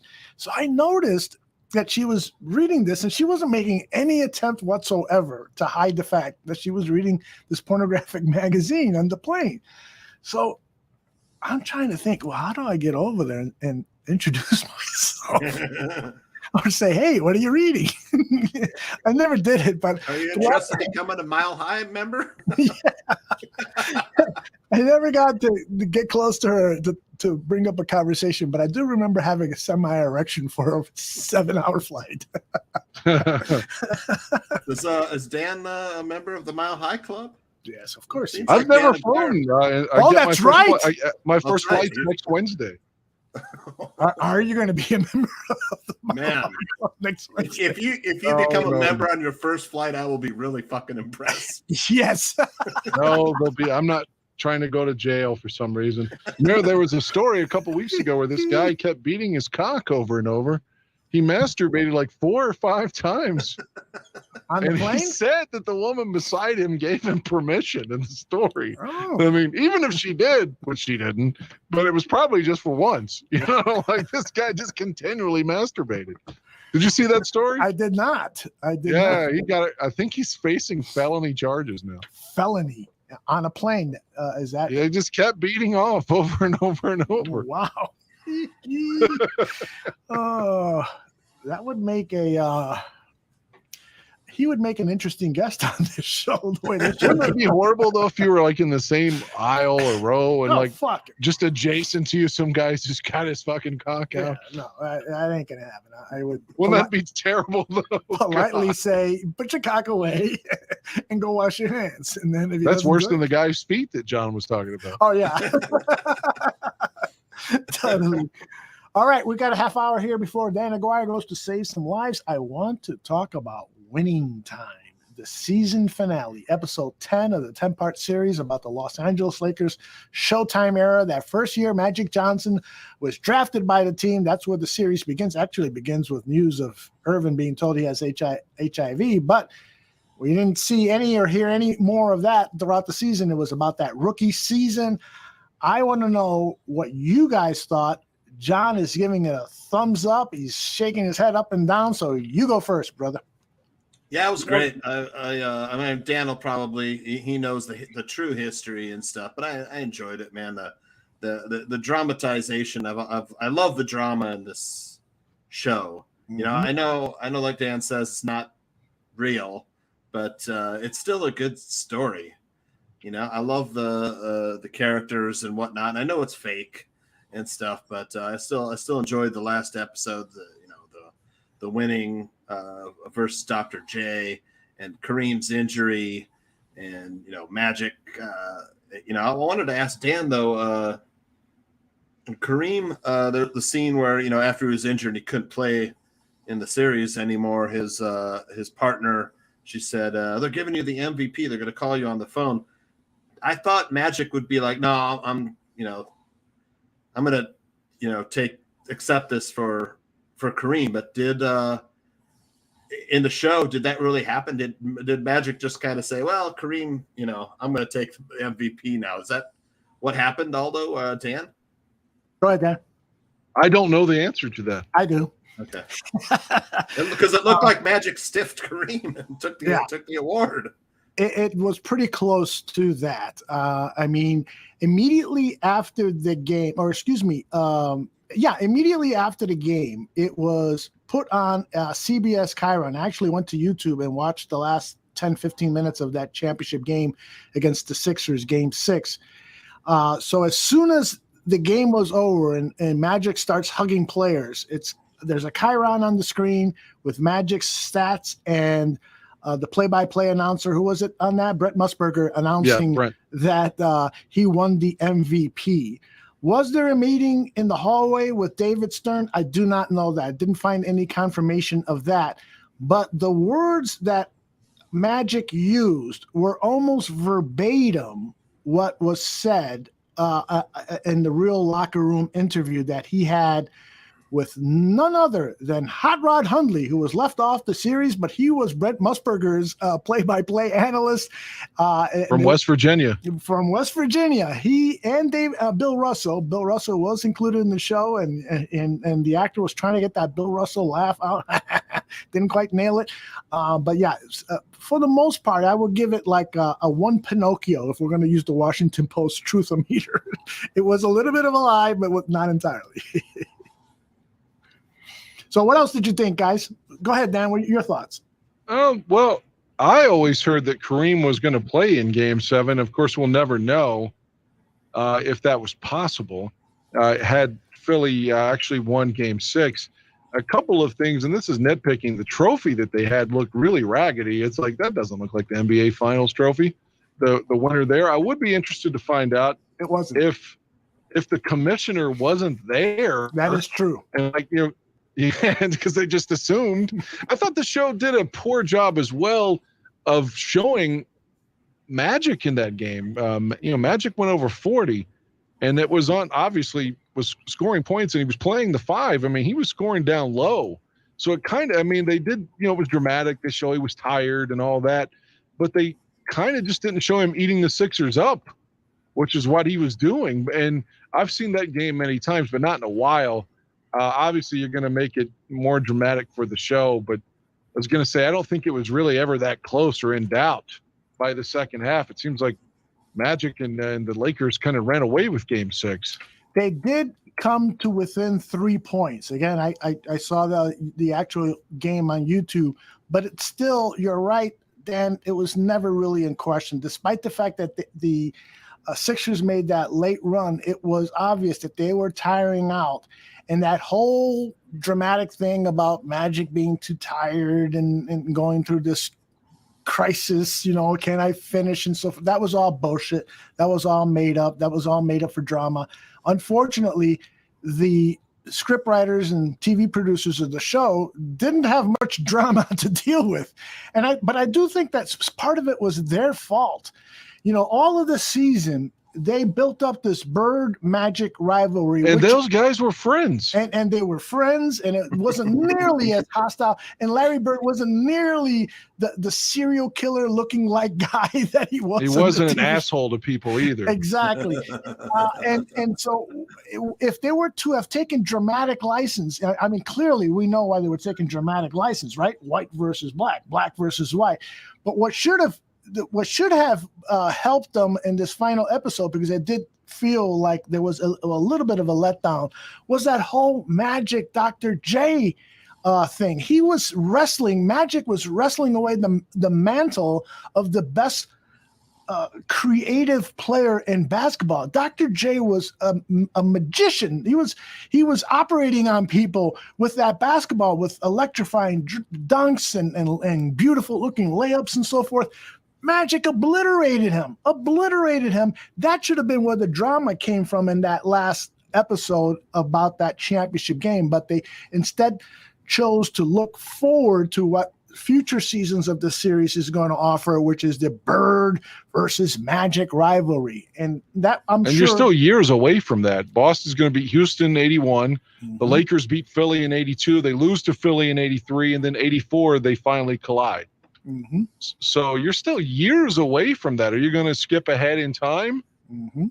I think that there's no way to do it to do the show justice in what it wants to accomplish if they don't jump years ahead, because who the hell wants to watch a series where they're getting eliminated in the playoffs in the semifinals.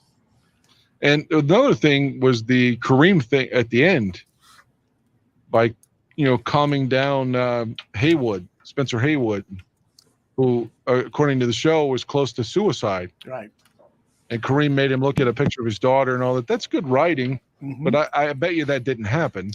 It didn't happen like that. There was a meeting between Jabbar and Spencer Haywood, I think weeks after the NBA title, and they talked about his life and how he needed to get his shit together because of his kid and so forth. Yeah, the way it was presented in the show was totally dramatized.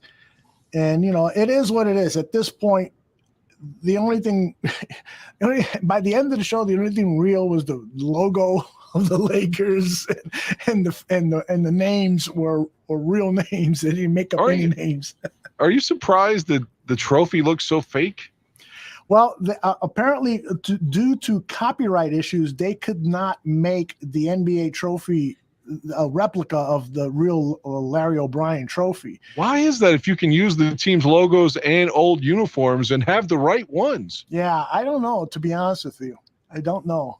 Like when they were showing the Suns get eliminated in the playoffs, they were wearing their correct uniforms of that era. And Seattle, and I mean, that's what I'm saying. But if you can do everything right and then have that raggedy ass trophy that looked like something they bought in a store. Magic was a motherfucker at a certain point of his career, and I mean that literally, says no man. Can you imagine the players' reactions who were hitting Magic's leftovers after the diagnosis? Well, AC Green wasn't one of them. That's right. AC Green, what's the story? He was celibate? He famously said on Oprah in the 90s that he was still a virgin. That's right. Can you imagine being an NBA player and choosing to be a virgin? Come on. Oh, man, not to be a downer here, and I'm not going to say her name because this is an embarrassing thing, but a lady that I went to high school with died this week. Oh, no. And I didn't know her well in school. I knew who she was, But she worked nights, too, so I talked to her, frequently on Facebook Messenger because she's at work, I'm at work. And she confessed to me like a year ago that she was a virgin. So chances are she died a virgin.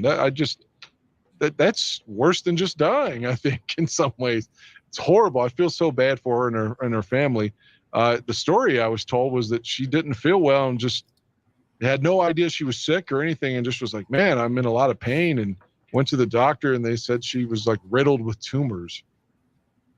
So you just never know, man. That's awful, man. Yeah, but she died more than likely. She told me last year she was a virgin. You should have volunteered for service. No.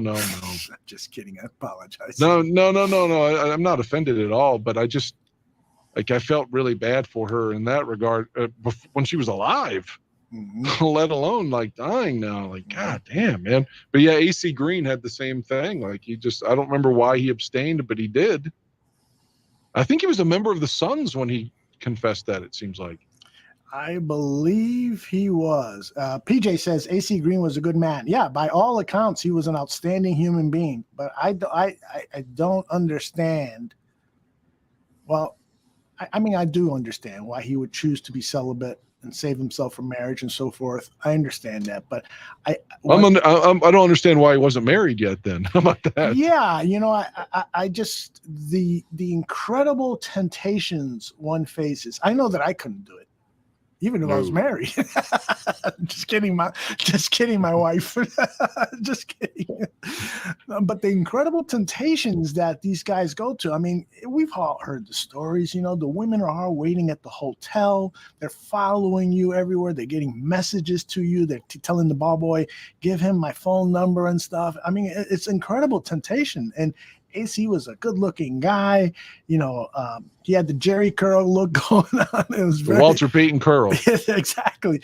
I mean, I don't know how you can you know, say no to that. Nowadays, yes, I say no to it because I'm just too tired all the time. Plus, you don't want to be on TMZ. Exactly. Yeah. Like this guy's fucking all the rats, you know. All right. Did they say there'll be a second season of Winning? Yeah, it's been renewed. So it's going to be I'm sure what they're doing now is just starting to write the scripts. They may have had an outline before that they showed to HBO and said, this is what we're planning if you bring this back. So that's probably all been done. And now it's about writing and getting everybody in front of the cameras and hopefully 4 or 5 months. Well, 2 more points for you. Yes, sir. I read online, not knowing if it's exactly true, but it was in one of those reviews of the episode, you know, that said that Jeannie Buss wasn't tied to the Lakers at all until the early 90s, other than the fact her dad was the owner. She definitely wasn't involved in 79-80 the way the show would have indicated. And secondly, we can't just assume that it's going to be back, because they had a show circa 2016 that I really dug called Vinyl, where this guy, you know, was running a record label in the early 70s, and he has a meltdown because he hates the current pop music at the time and wants to sign artists that he really likes and believes in instead of what will make money. And it was co-produced by like Mick Jagger, and it got renewed after 1 season, and HBO switched CEOs after that, and then they canceled it. Wow, I was not aware of that. Have you ever seen Vinyl? Did you watch it? No, I heard about it, wanted to see it. I think I saw the first episode. I thought it was great. Yeah, it was good shit. It's 10 episodes. If you have time, that's one to go back and watch again. It's good shit, man. By the way, Stephen Mee, our resident guy across the pond, says that he thinks that AC Green came out as being gay.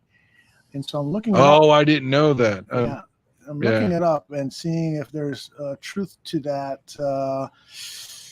If in that era, I can understand why a man, if he happened to be gay, would want to be celibate, because of no one knew exactly the implications of how you could catch AIDS and stuff at the time. And you see everybody dying. So I can understand why, 86, 7, that he's like, fuck that. I don't want that. Because at the time, people thought you could catch AIDS just by using the same water fountain. Yeah. I don't think that there's a credible source that we can say he's gay, excuse me. I mean, are you going to listen to Terez Owens? He's the famous gay celebrity columnist. Oh, you mean Perez Hilton? That's who I mean, I guess. But that's the type of stuff that I'm seeing. So PJ saying AC Green is married to a woman, I believe. So yeah, I'm gonna stick. Either with way, man, he was a virgin for a long time. He was. I don't care where he busted his nut, if it's a man or a woman. Yeah, I wish him well. Me neither. Absolutely. All right. Last 15 minutes left. Any special topics you guys want to address, Tooch? Well, I just wanted to say, if Butterflies haven't seen Winning Time yet, you really should check it out, because I mean, it seems like every minute of the show is like packed with some kind of little moment or funny, or interesting tidbit. I mean, I was thinking back to this last episode where the NBA managed the league representatives and managers of the league were totally unprepared in case the Lakers won the championship that night. They didn't even have a quarter to make a phone call. It's like to call and say, hey, we need a trophy down here to present it in case the Lakers win. I thought that was great how casually the league was run. Just how, it hadn't, man, it was an infant learning to crawl. So, something else that's untrue about Good that, like to add to Game 6, everyone couldn't have been watching that live. It was shown on tape delay. Well, there were 6 markets where it was live: Philadelphia, Los Angeles, and 4 other markets. I don't remember which ones they were, but certainly not here in Chicago. I was fucking pissed off. I think I told this story before. My brother was a big he liked all the Pennsylvania teams for some reason. Yes, exactly. He's a big Sixers fan and loved Julius Erving. And a week afterwards, the Lakers won the title. There's this picture of Magic Johnson holding the NBA trophy with a big smile on his face. And so I cut off the cover and I taped it to the ceiling of my brother's bedroom. So, and this is while he's sleeping. And so when he woke up, that's what he saw. I hear him from his bedroom saying, "You motherfucker!" Imagine if, like, after the 2010 championship, you look up and you see Aaron Rodgers with the Hallis Trophy. Ooh. I love the actor that plays Magic Johnson in this. I think he's really good. He was phenomenal, man. Yeah. The Kareem actor was good. And him too. Kareem was good too. Yep. Who was bad? Who was a bad actor in this? I can't think of anybody off the top of my head. Yeah, the cast was fantastic. Yeah. I do feel a little. Brent Musburger was bad. Brent Musburger was awful. That is true. And it wasn't so much because of how he looked, although there was a little bit of a resemblance. If you go back and watch that tape that I saw of that game, just the hair, that's it. Yeah. But the biggest error is that he didn't enunciate the way Brent Musburger He didn't even try. Didn't even say you're looking live. He didn't even say he that. Didn't even try that, which is a sin. A sin. Yeah. If you're gonna do Brent Musburger, you've got to draw out some of these words, man. That disappointed me. Yeah, exactly, man. I thought that the Richard Pryor was shitty as well. Mm-hmm. But overwhelmingly, like you said, most of the guys seem to do well. I would like to know. I don't know if anyone's even asked about this in any of these reviews, if Paul Westhead really was reading Shakespeare to them, or if that was just some other shit that they made up. No, that is true. I read that was true. Now, whether he chose to quote Shakespeare before at halftime of the Game 6 of the NBA Finals, I don't know if that's true. I kind of doubt it. Yeah, and I don't know if he'd have been so weak that he needed Pat to like smack him in the face and stuff like that. I'll tell you what. Pat Riley looked like the actor. What's his name again? Adrian Brody. Adrian Brody. I mean, when he had the long hair that wasn't slicked back, and the glasses. I mean, if you go back and look at a picture of that, you will say, "Oh, wow, there is a great similarity there." And so I'm dying to know, when was it that Riley transformed himself into the Pat Riley with the when did he slick his hair back? Probably when he became the head coach. Probably. I'll have to do some research on that. But Laz says that they made Chick Hearn look like an asshole. Well, apparently that, though, is true. According to David Schuster, who we used to do a show together here, he tells me a story of he would do stats for Chick Hearn, and then he would do stats.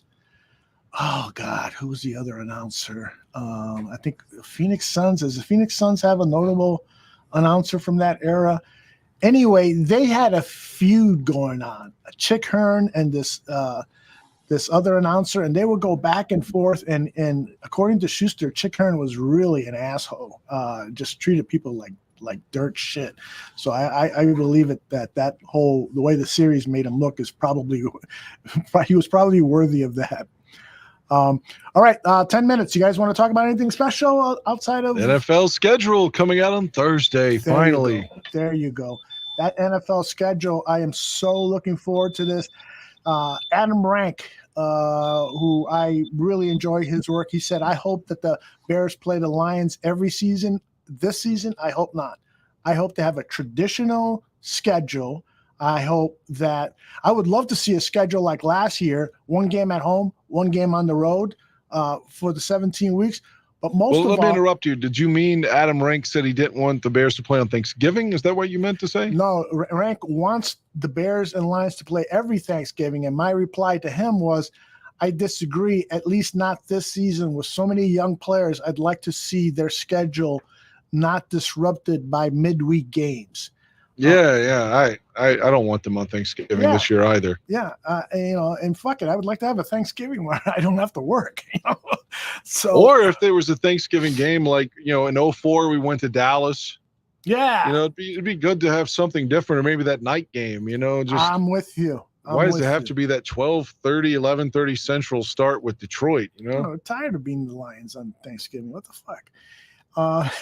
No, but I told you I met a girl that's from Detroit that lives in West Virginia. So I asked her, are you a Lions fan? And she's like, no, every year. And this is to Don Burr, but this is true. I'm not making this up. She goes, our family would always turn the Lions game on Thanksgiving and would just be immensely disappointed. And every year they would just make us less and less of a Lions fan. She's like, I'm so into Michigan. I love Michigan. She says she loves Jim Harbaugh, but she couldn't give a fuck about the Lions. Wow. And her whole family is apathetic about the Lions, and they all still live in Detroit and don't give a fuck. Well, she sounds like a really smart woman. She sounds like a keeper, Dan. I was surprised though, I mean, there's nothing to keep. We were just talking, I'm kidding. But she was telling me about being from Detroit. So I assumed I was like, well, I'm a Bears fan, and I expected it to have a resonance with her and like make her think like, okay, fuck this guy. But it didn't. She didn't react at all. So I was like, wait a minute, are you a Lions fan? Being from Detroit, I assumed you would be, and she wasn't. So. According to Jordan, the rumor mill is saying that the Lions will play in Chicago on Fox week 1. What do you think about that? We opened up in 04. Lovey's first game was against the Lions. That's a game where Edinger had a field goal blocked and taken back for a touchdown. Yeah, don't remind me. Jeez. But I like the idea of facing off with the Lions week 1, even if it were in Detroit. Here's a team that we've played very well against. Here's a team whose coach is questionable, and Dan Campbell. Here's a team that's got a lot of young players, so it might take them a while to mesh. So you could say the same thing about the Bears, of course. And the Lions, I do believe, have more talent in their roster than the Bears at several positions. But the Lions have a lot of weaknesses, too. I mean, they have no depth at offensive line. Their rushing attack is still suspect. Their defensive backs are still suspect. So that could be a game that's perfect for the Chicago Bears to steal week 1. I wish we could go to Minnesota week 1. I'm so tired of having to play that Vikings game in week 17 or 18 every fucking season. Like, they never come to Chicago when it's snowing. Mm-hmm. I'd like to see Minnesota come to Soldier Field at the end of the season as opposed to us always going up there. Do they play at any warm weather sites this year on the road? Because that's what I'd like to see late in the season. I like to see them play in Tampa Bay or in LA, but I don't think they play any of those divisions this year. No, they're in the AFC South. AFC South, okay. No, AFC. I'm sorry, the AFC East. Okay. The only South Bills game they have is that Texan game because of the unbalanced schedule. Mm-hmm. But yeah, they play the East. And so you're not going to get any, warm weather games out of that unless you would have to go to Miami. Remember, like we did it last time, although Miami comes to Chicago this time. But you remember the last game we went to Miami was Nagy's first year. Mm-hmm. When Mitch went down there and it was so hot, they ended up losing. So, Dan, out of memory, or do you have it in front of you, who the Bears are hosting this year? Oh, let me think. Well, you're going to have Green Bay, Detroit, Minnesota right off. They got the Texans. But again, you have one extra home game this year, whereas last year you had one extra road game. Right. So that's 4. Let's see. They got the NFC East. So I think again. They go to Washington this time. Let me look it up. Right? Because I'd love to know what games you and Tooch might be in town for. Just wishing, home opponents 2022.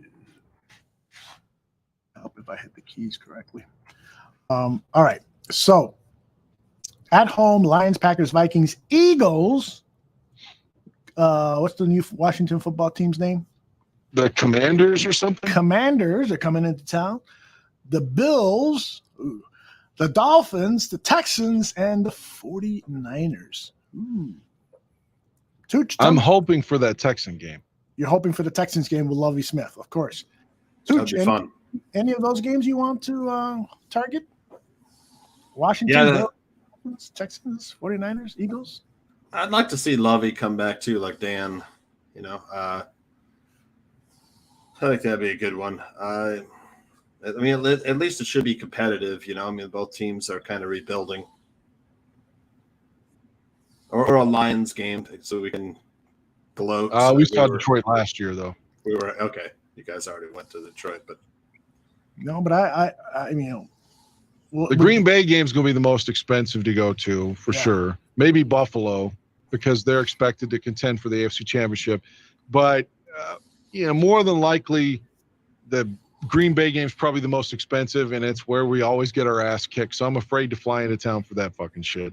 And I'm like Jerry West on Winning Time. I can't watch. You got a one-game winning streak, Dan.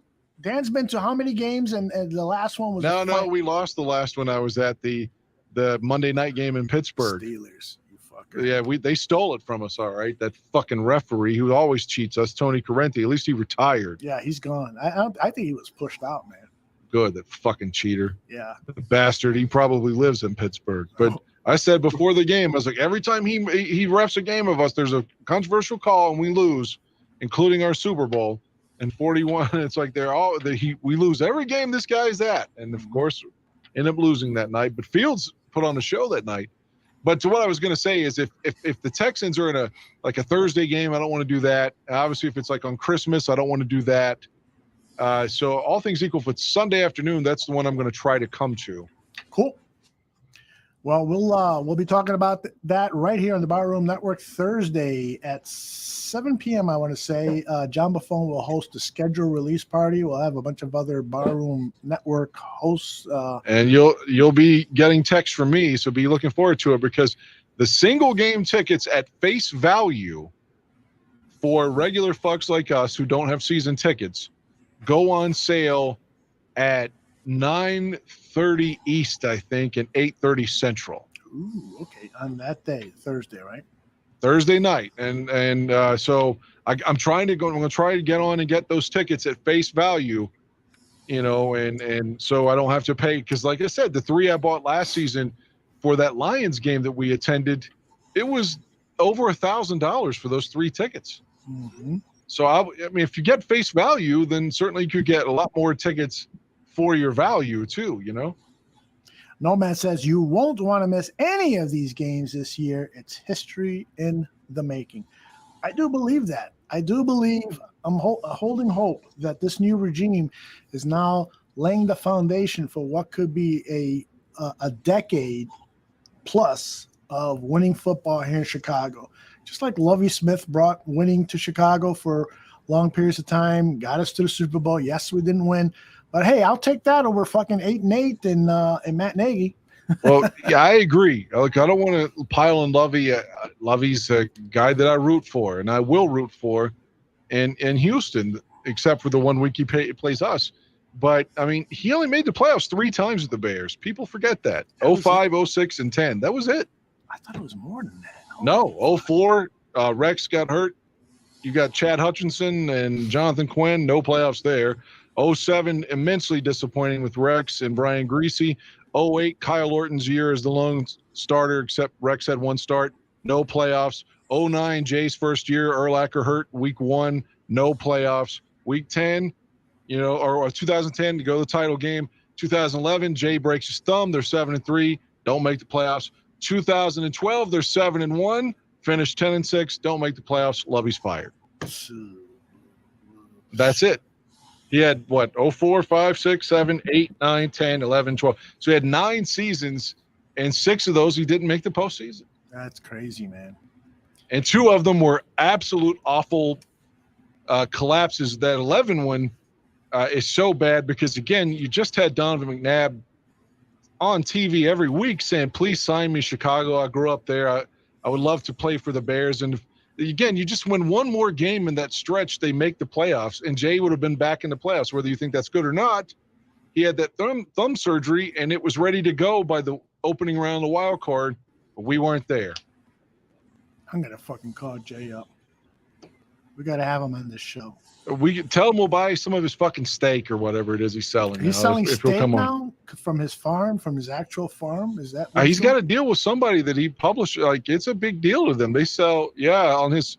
He's always marketing it. I forget what it's called, but he sells food or something too. Obviously, that's not his main gig, but yeah, he does sell meat of some kind.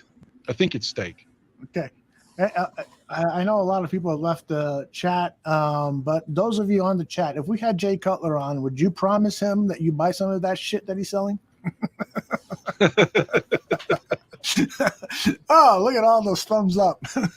See, I'm afraid Jay would be one of those guys. It'd be one of those situations where you don't want to meet the person you really like or something, you know? Well, fucking yeah. I'm afraid Jay would just not like us at all. Of course he won't.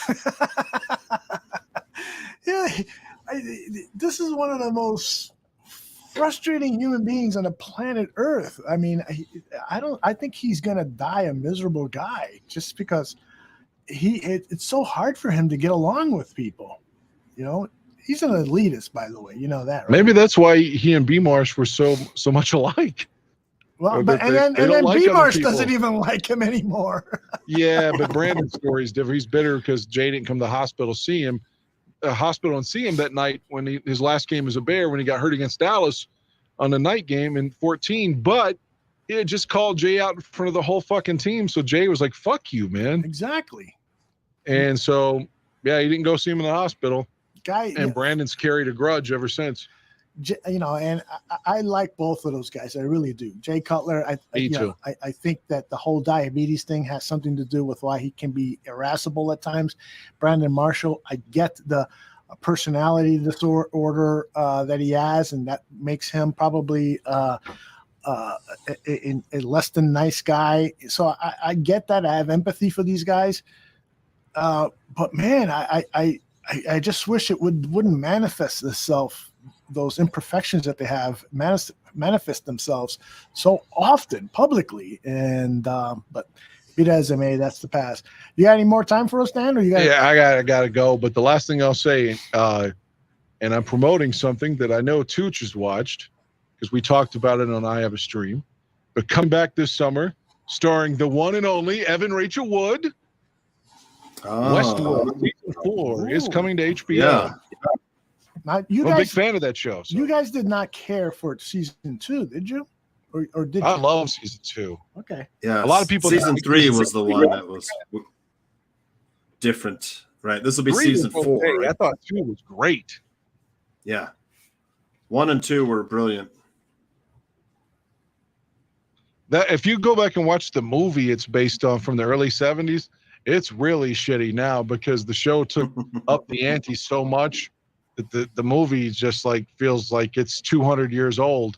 I'm really looking forward to season 4. The only thing cool about the original movie was Yul Brynner in that all black cowboy outfit, and he looked like a robot. That was the only cool thing about it. But that movie does not stand up well nowadays. Well, gentlemen, I gotta go. Aldo, I'll be in touch with you sir. Thursday about trying to get these tickets. So hopefully I can get tickets and we'll have that taken care of at a price that I can be happy about. Yeah, and Steven says, enjoy your first flight, Dan.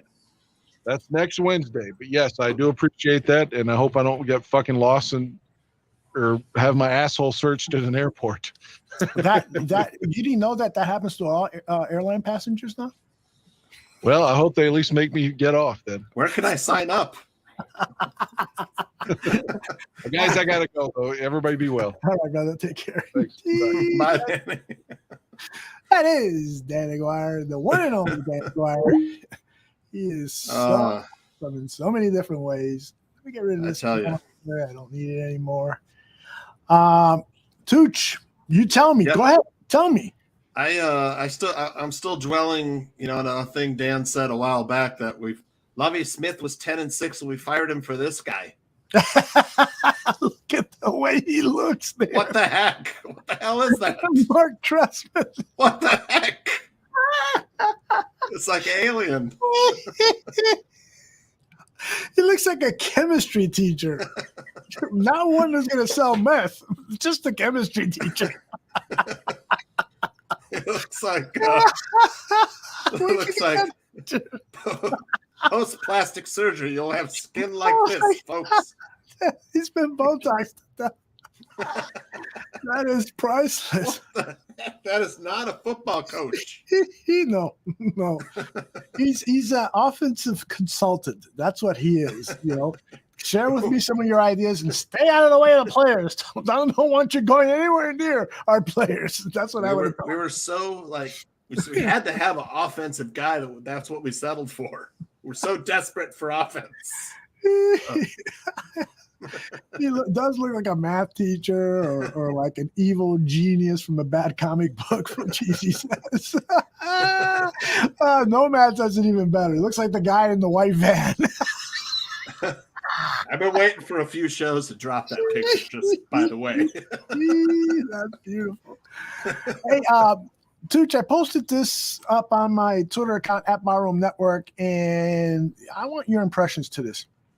Here's the current rostered wide receivers and tight ends. I'll read them out for the benefit of those listening on the audio version. Darnell Mooney, Pringle, St. Brown, Velus Jones, David Moore, Daz Newsome. I put David Moore number 5 before Daz Newsome because Moore has like an 8-year career. At number 7, Isaiah Coulter, Nasimba Webster at 8. 9, Kevin Shaw, a rookie. Henry Litwin at 10, a rookie. Cyrus Holder, a rookie. Number 12, Chris Finke. On the website, those are the 12 receivers currently rostered. And then there are these 6 tight ends: Cole Kmet, Jesper Horsted, James O'Shaughnessy, recently picked up, a 5-year veteran.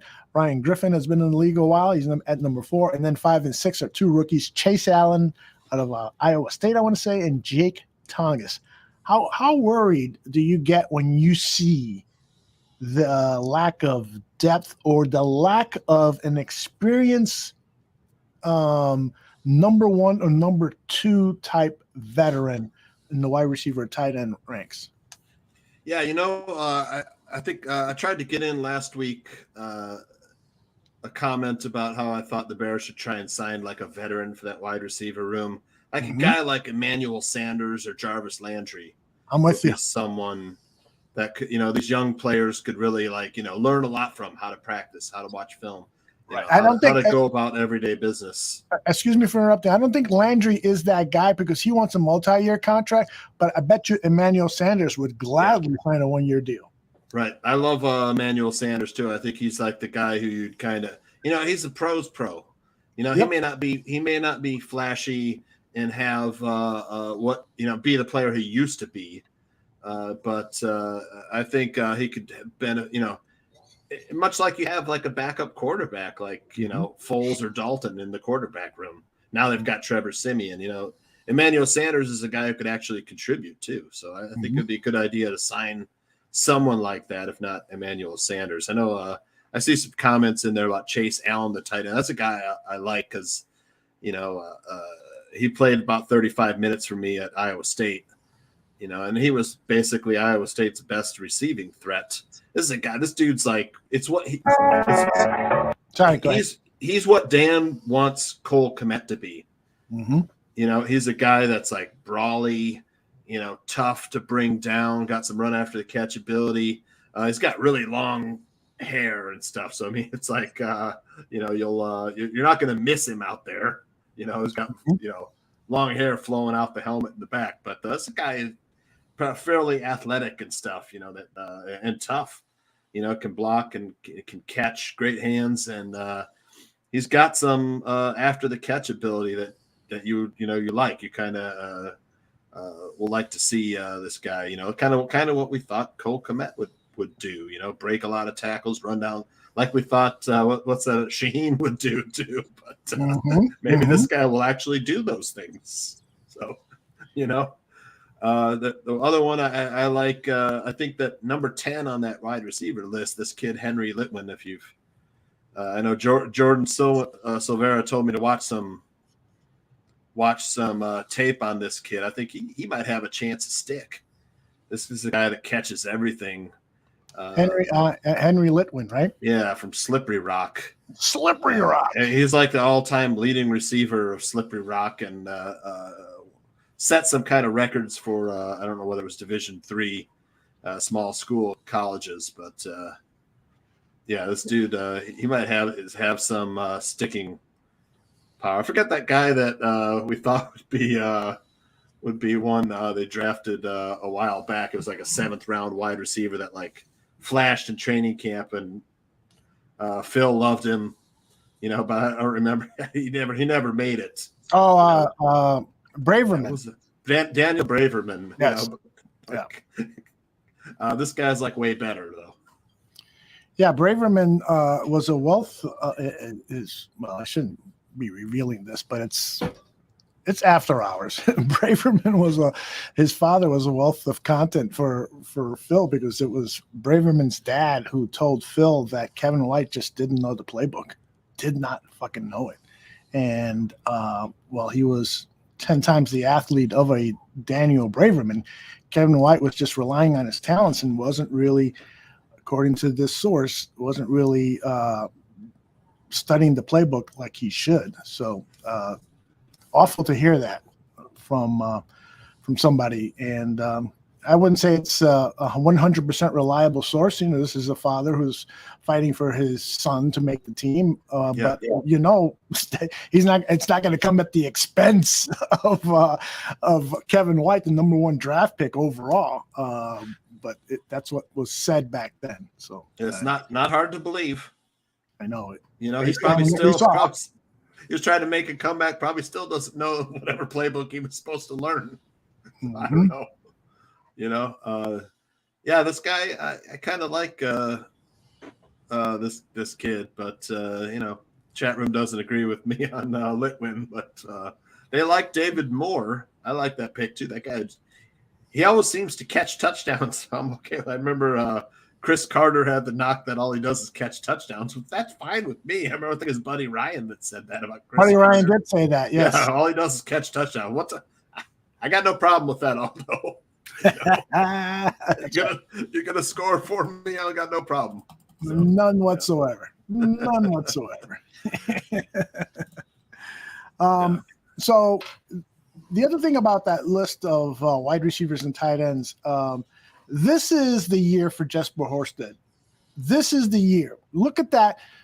Look at that depth chart. He has the opportunity here to showcase his skills.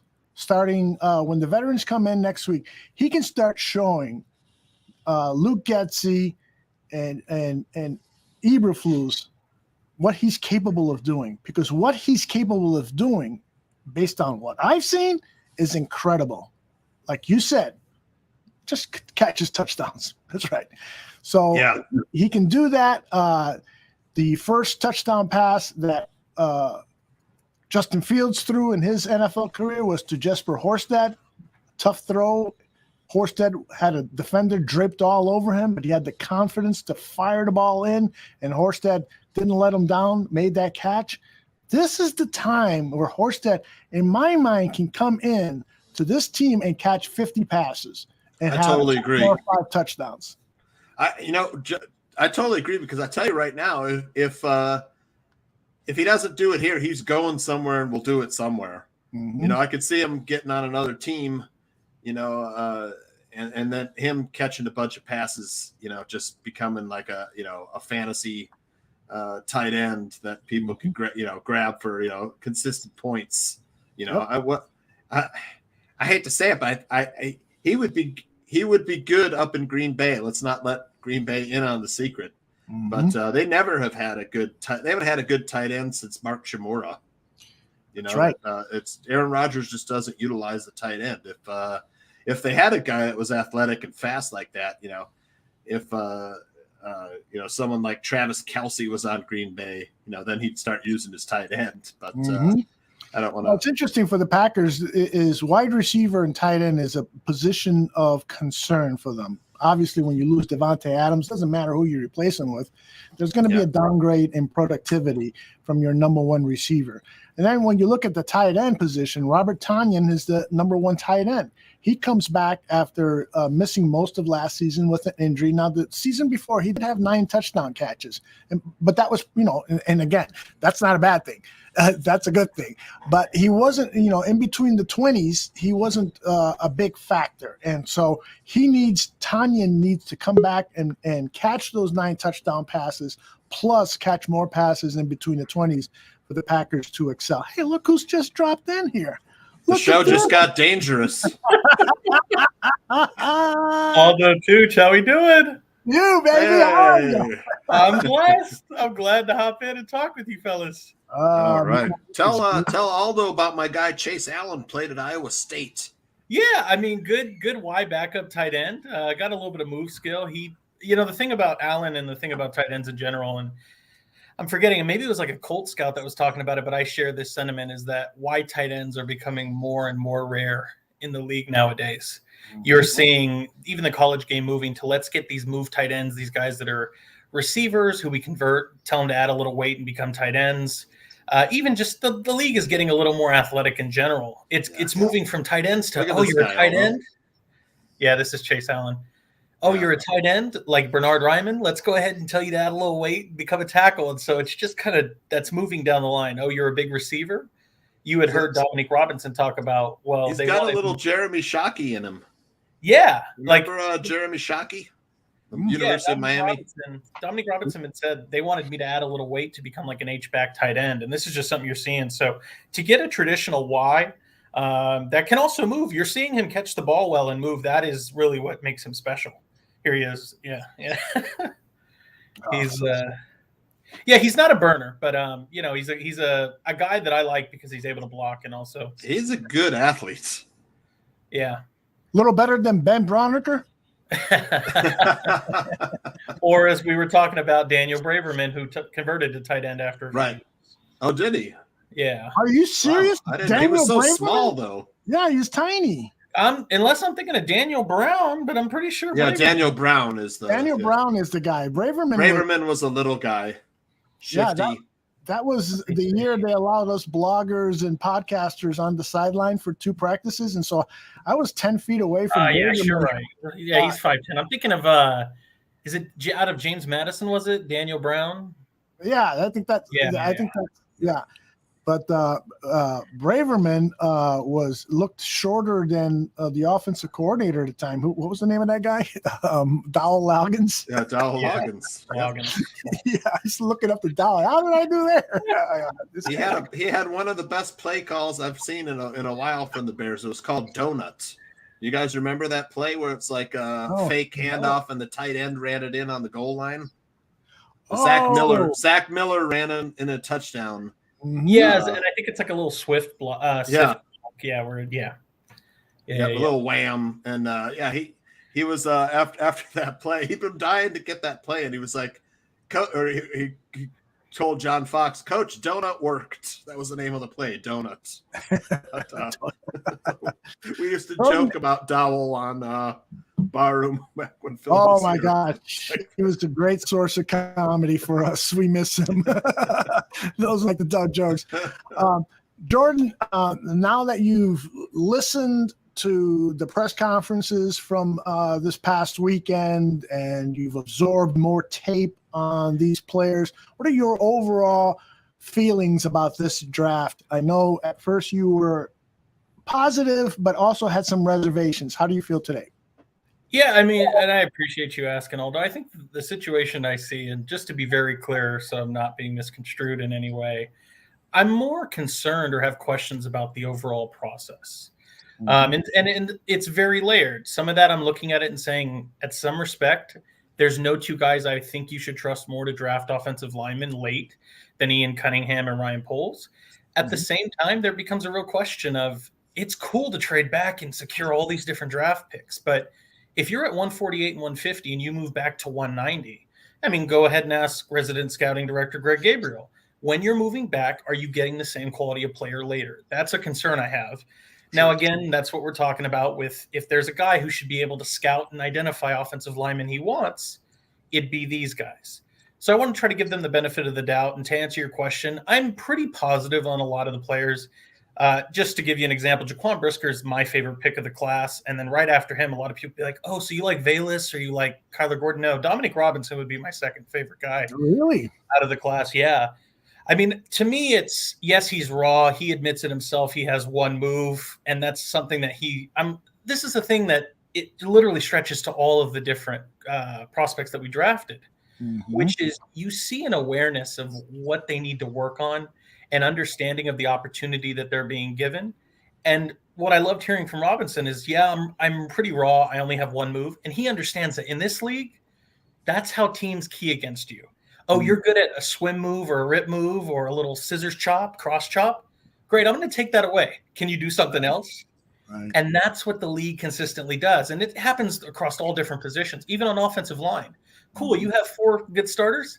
We're going to find a way to single it up one-on-one, Khalil Mack versus your weakest link, and let's see how you handle that. And so this is the thing that you're seeing, and really to kind of wrap it up here, Aldo, the thing that I love from all these prospects that I can't knock, I think a lot of fans are getting lost in the fact of, oh, wow, they drafted 25-year-old Velus Jones.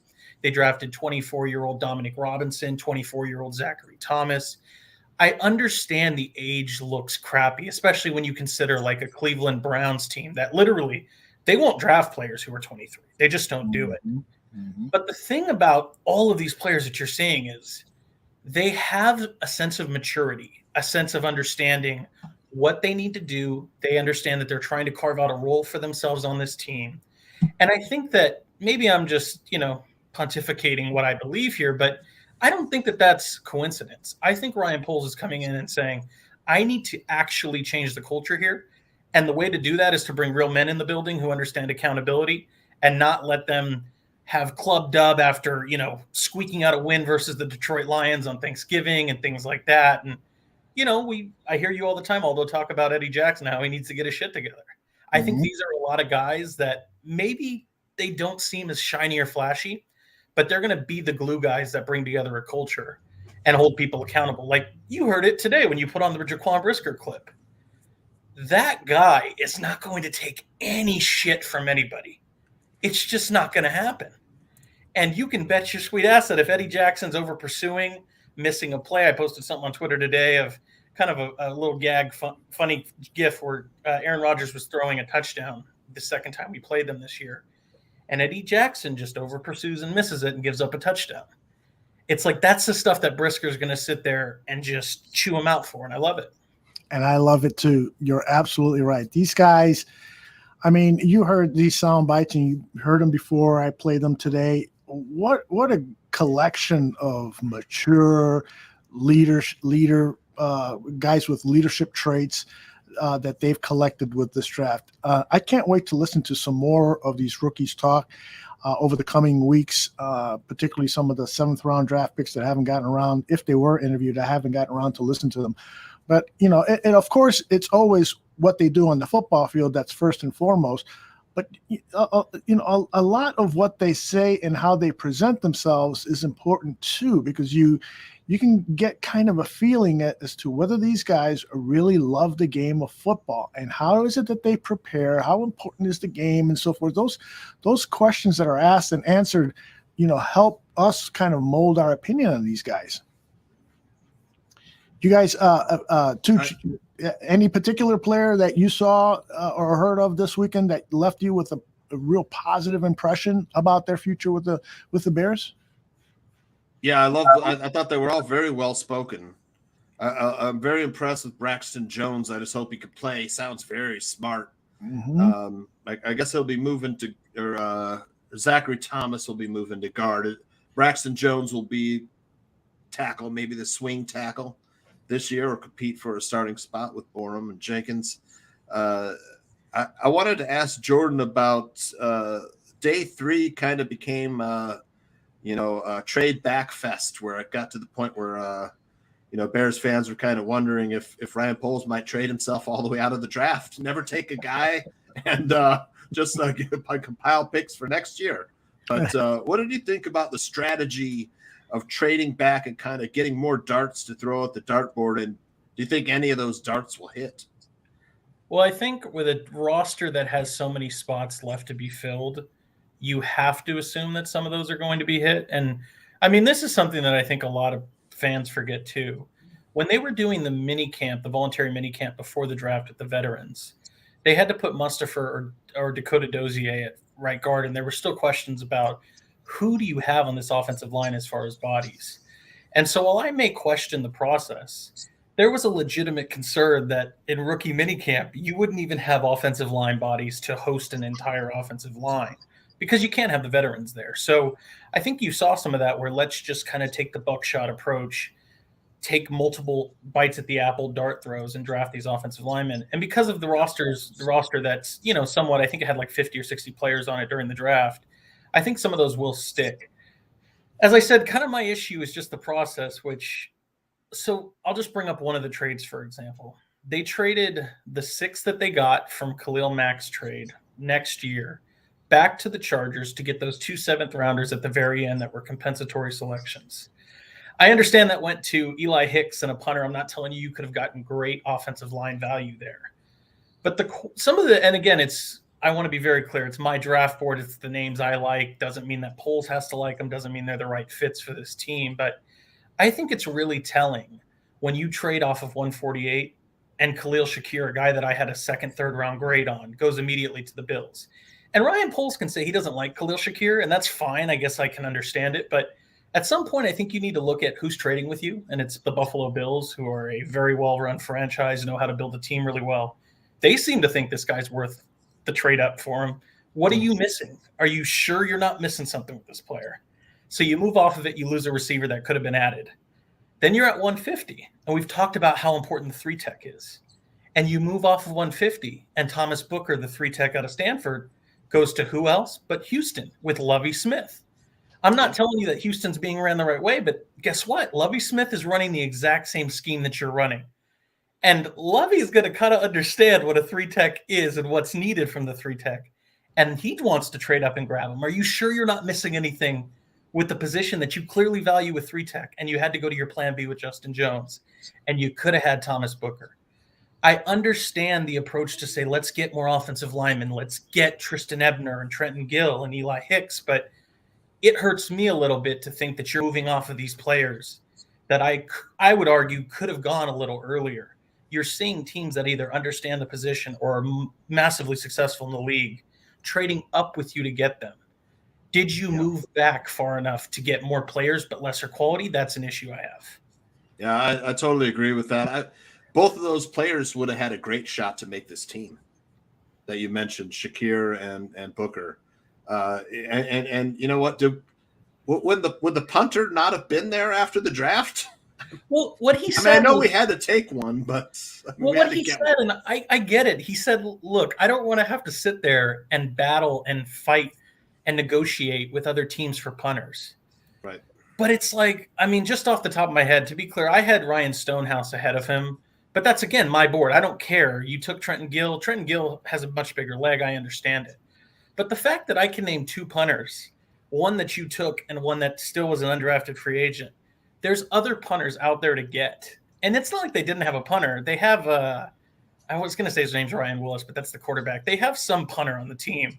And I get he's probably not worth much, which is why you draft one. But it just feels like you could have had a Khalil Shakir and a Thomas Booker, and then you're grabbing a punter from the UDFA pool, and you're with those compensatory selections, you're taking like a Michael Maietti, a center out of Missouri, or a Brock Hoffman, a center from Virginia Tech. And I don't know, it just kind of it bothered me a bit. I think Lasita Smith was there too, and he went after, like, it's just, I don't know. Like I said, the players are fine. I can even somewhat understand the process, but I do have questions about, are you sure that was the right move? Yeah, Aldo would probably agree that maybe one trade too many. Aldo. Yeah, I don't have a problem so much with the trades down. They needed to collect players. A lot of these players probably would have been available as undrafted free agents, but they probably wanted to get a head start and nailing these guys and not having to compete against other teams to sign these guys, because they felt like these guys would be a better bargain as a drafted player as opposed to working with the limited pool of money that you have for undrafted free agents. So it's hard to say. And sometimes when you make a trade, you say, well, I still think one of my wide receivers will be available the next time we draft, but unfortunately that receiver is not there. So that could have happened, and we don't know. I do want to bring this up. Nomad in the chat, Jordan, doesn't sound like he's a big fan of what you have to say. I've been kind of seeing this go, and that's fine. I mean, I'll tell you what, if you want to send Nomad a link, we can talk about it. I don't know what his issue is with me, but Nomad, I try to keep it friendly. If you disagree, that's fine. I just ask you to substantiate it. You can say, I need to humble myself. I think I'm a GM. I'm in my head, or whatever you're saying. But the reality is, I think I've done a decent job substantiating my opinion and my points. Here's the one that I would like you to answer. I apologize for interrupting. He says, did Jordan have, I'm paraphrasing, did Jordan have his own big board? I'm going to guess that you did. I did, yeah. I mean, when I'm sitting here and telling you that I had Shakir as a second or third round pick, and I know guys down the list, I'm like, oh, Ryan Stonehouse, a punter. When I can name you punters from different positions and different places, I tend to know exactly where I have players slotted. And I mean, with all due respect, Nomad, there's a reason why Aldo has me on this show, why he's brought me on as kind of a regular in Barroom, is because I'm not just spewing bullshit. I do a lot of research. I spend a lot of time scouting players. It's, I don't know what else to say, but you're not going to have everybody that's a fan, and that's okay. That is absolutely okay. I wish I had fans with my previous marriage, for instance. Marriages. Me too, Aldo. Aldo and I are in the three-timer club. It's like Saturday Night Live. When you host Saturday Night Live 5 times, you become a member of the. That's right. Aldo and I have been married 3 times. We're each. That's right. Not total. Each. Yeah, each. Jordan, the schedule comes out on Thursday. Anything in particular that you would like to see happen with the schedule? Are you looking for primetime appearances? Somebody on Twitter told me, primetime appearances would be great. It would prepare these young guys for games down the road. I think we can wait for that. But any thoughts that you have on what the schedule might look like, or what you would like it to look like? Yeah, I'll make a little bit of a joke to start, but I literally mean this. If the rumors are true that they're playing Detroit in week 1, I would love that, just so we can kind of get an answer to start with Dodd Burr about whether he needs to leave the chat room or hang out. And, but yeah, I mean, if that's the rumor, I wouldn't mind that. And it's a good way to start. Mm-hmm. Nothing against the Lions. I have a lot of respect for what they're trying to build, but that would be a nice early stepping stone for this offense to get on pace and get on board with what they're doing. And then the other ideas that I have as far as what I'd like to see would just be, I think you're going to see the NFL capitalize on some of these matchups with second-year quarterbacks. So whether it be the Bears versus Justin Fields versus Mac Jones, Bears Patriots, Bears Jets, Justin Fields versus Zach Wilson, if Trey Lance is starting, Bears versus 49ers. And I think some of that. Good point, Jordan. Yeah, I think some of that will be up for flexing as well. Like, I mean, you may see some situations where, okay, the Niners and the Bears are playing at 4 p.m. on Sunday, and that's in week 7. But if in week 4 the Bears are 3-1, for example, you may see them ultimately flex that and go, oh, okay, the Bears aren't a total snooze fest. Let's go ahead and flex that to prime time, because we'd like to see that showdown with Trey Lance and Justin Fields battling and dueling. Excellent. Excellent point. I like that whole idea. If I'm a TV programmer, and I am actually here in the Barroom Network, I would definitely pit these second-year quarterbacks against one another, because that just comes with it a fabulous, fascinating storyline. So that's a good point. Tucha, I'll ask you the same thing. From a gambler standpoint, this is what you love to do. When when the NFL season starts, you're going to see if you ever watch the old Flintstone series, that episode where Fred Flintstone says, "Bat, bat, bat, bat, bat, bat, bat, bat," that's John Santucci come NFL season. So, Such, what are you hoping from a gambler standpoint to see with the schedule? I want to see games where I know it'll be an easy bet. So, of course. What do you have? Do you have like betting? What's the word? Prescriptions. That you won't touch an underdog home team on prime time. Do you have things like that that you adhere to? Yeah, I do, of course. Yeah, like game threes and games fives of, like, for example, like the basketball playoffs that are going on right now are really hard when teams return or go to their home court.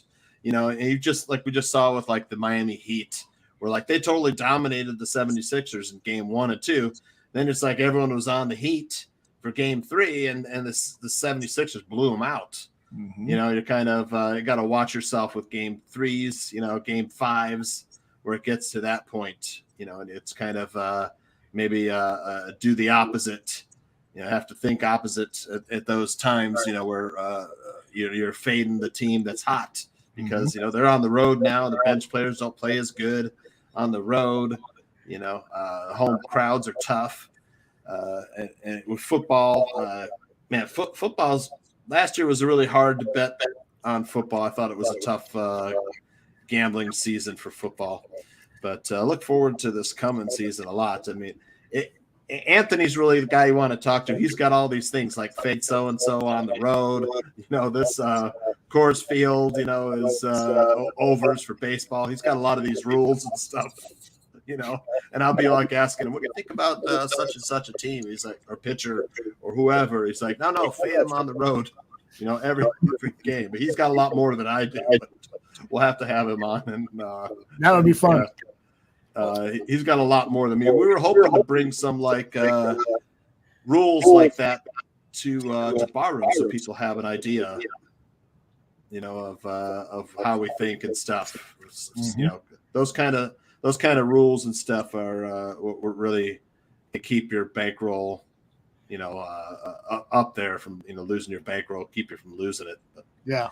I wanted to ask both you and Jordan. Someone posted in the chat room about Byron Pringle's little donut. Speaking of donuts, Byron Pringle's little donut incident and how they're thinking maybe he should be cut. What do you think, Jordan? I mean, I think, look, it's not a good look. That's the reality, is you wish that every player was a saint, didn't have any off-the-field issues. But I think as a team, you're not in a position to cut talent. You need any good talent that there is. And obviously, Ryan Pohl seems to think that Byron Pringle can be that guy. And the reality is, without getting too deep into it, there are a lot of players that commit much more severe infractions that find themselves back in the league, whether that be Kareem Hunt, Deshaun Watson. Yep. The Bengals were a team that just did this consistently over the years, picking up players that had incidents previously. So the Raiders. Yeah, it's a situation. It's not pretty, but I think, and the real thing to think about is the heaviest gust of all the negative backlash is already blown. If he was going to get cut, I'm pretty sure it would have happened already. I don't think you're going to see polls react 2 weeks later going, it's been 2 weeks now, but I've really had some time to reflect and let's go ahead and cut him. I don't think that's the case. Yeah, I agree with Jordan. I believe that this, anytime you're putting a child in some kind of danger, and maybe he was properly buckled up and it was in a location where the chance of there being any type of a crash with another car or anything, that was out of the question. And it appears that those were all the cases. I don't think that anybody should be fired for that type of transgression.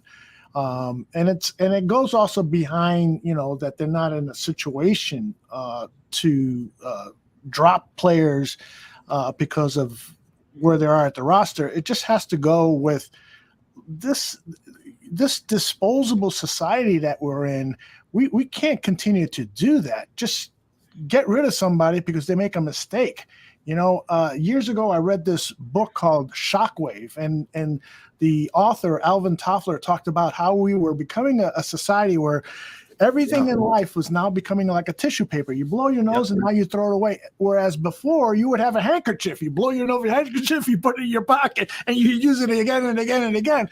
And so that's what we've become as a kind of a cancel culture. It's not good for us to immediately get rid of somebody when they make a mistake in their lives. And he predicted a paperless society in that book. That's right. Toffler did. Toffler. That's right. No paper.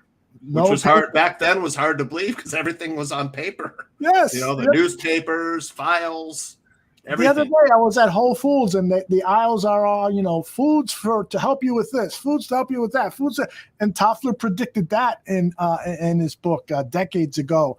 So, but the main point here is, this is Poles said, I know this guy, I know him well. He's not a bad person. And so that's good enough for me. Poles has given me no reason at all to distrust his opinion on these matters. Did Jordan scout Byron Pringle? I mean, to me, I'm not so sure. I mean, could he be like a starting wide receiver in the NFL? Because I kind of see him more as like it's hard for me to get past the role that he had in Kansas City, where he kind of like Demarcus Robinson and Mecole Hardman. He just kind of came in and like a role player role. Yeah, I mean, and I don't want to make it sound, I know I've got Nomad here in the chat, a few others that are like, who's this guy? But, the situation is the thing I remember about Byron Pringle, Kansas State receiver, was relatively productive there. The reason he went undrafted or went really late in the draft, I think he was undrafted, was he did have some off the field issues there. And I don't want to misquote the issues. I think it could have been one or the other, and it was like DV or drug use, one of the two. But regardless, it wasn't a good look, which is why he wasn't drafted. He ended up getting picked up to Kansas City eventually, and then ultimately became the wide receiver 3 this last year. And I too struggled, Tooch, with the idea of, was he just a benefactor of having Mecole Hardman and Travis Kelce and Tyreek Hill, and he becomes the easy outlet that people were like, we'd rather die with 7-yard hitches and 13-yard cuts from Pringle or give up a 45-yard bomb to Tyreek Hill or a 30-yard bomb to Travis Kelce. So I struggle with that as well. But you can't deny the production last year. And that was the thing with him is I think his average was like 13 or 14 yards a catch. He's got plays, burning the Ravens defense and scoring on the Packers, I believe it was. And so he's got some highlight plays. And I think as much as we may have some trepidation about how much more he can be than a wide receiver 3, it's worth taking a shot on that guy and saying, can you truly be a wide receiver 2? And if not, it's not like we had a wide receiver 3 who is totally locked in and is solid. And if he becomes your wide receiver 3, I don't think that's a big issue either. Tooch, it's your show. Yeah. I'm just playing devil's advocate, although that's my preferred position with Pringle. I know they're like, Tooch is trying to get rid of Pringle. I'm not. I'm just trying. There's questions there, man. I'm trying to get at the questions, just reading between the lines like I always do. It's good, and I'm glad that you had actually Googled to try to confirm what Jordan said about Pringle's off the field problems in college. And Nomad's a bit salty tonight, Aldo. Nomad is my guy. He might need a little bourbon. Well, and I gotta say, and I saw something Nomad said, I was a football player.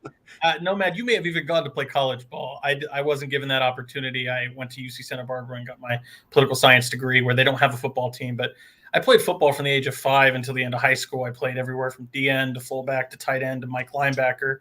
Played some offensive tackle. I'm very familiar with the game, which is why you'll tell me you're a DB in college, and I'll tell you, hey, did you know I understood what a T-step was when you're playing, off coverage and you're backing up, when you're backpedaling. I understand the game, I think, more than just what you'd assume this random guy hopping on a stream is. So, I've played the game too. It's not like some guy that's just, as he said, espousing scouts lingo. Right. I love it. We're going to have you and Nomad on for a debate on the future show. I'm calling in sick that day, Aldo. That'd be fun. Too many fireworks.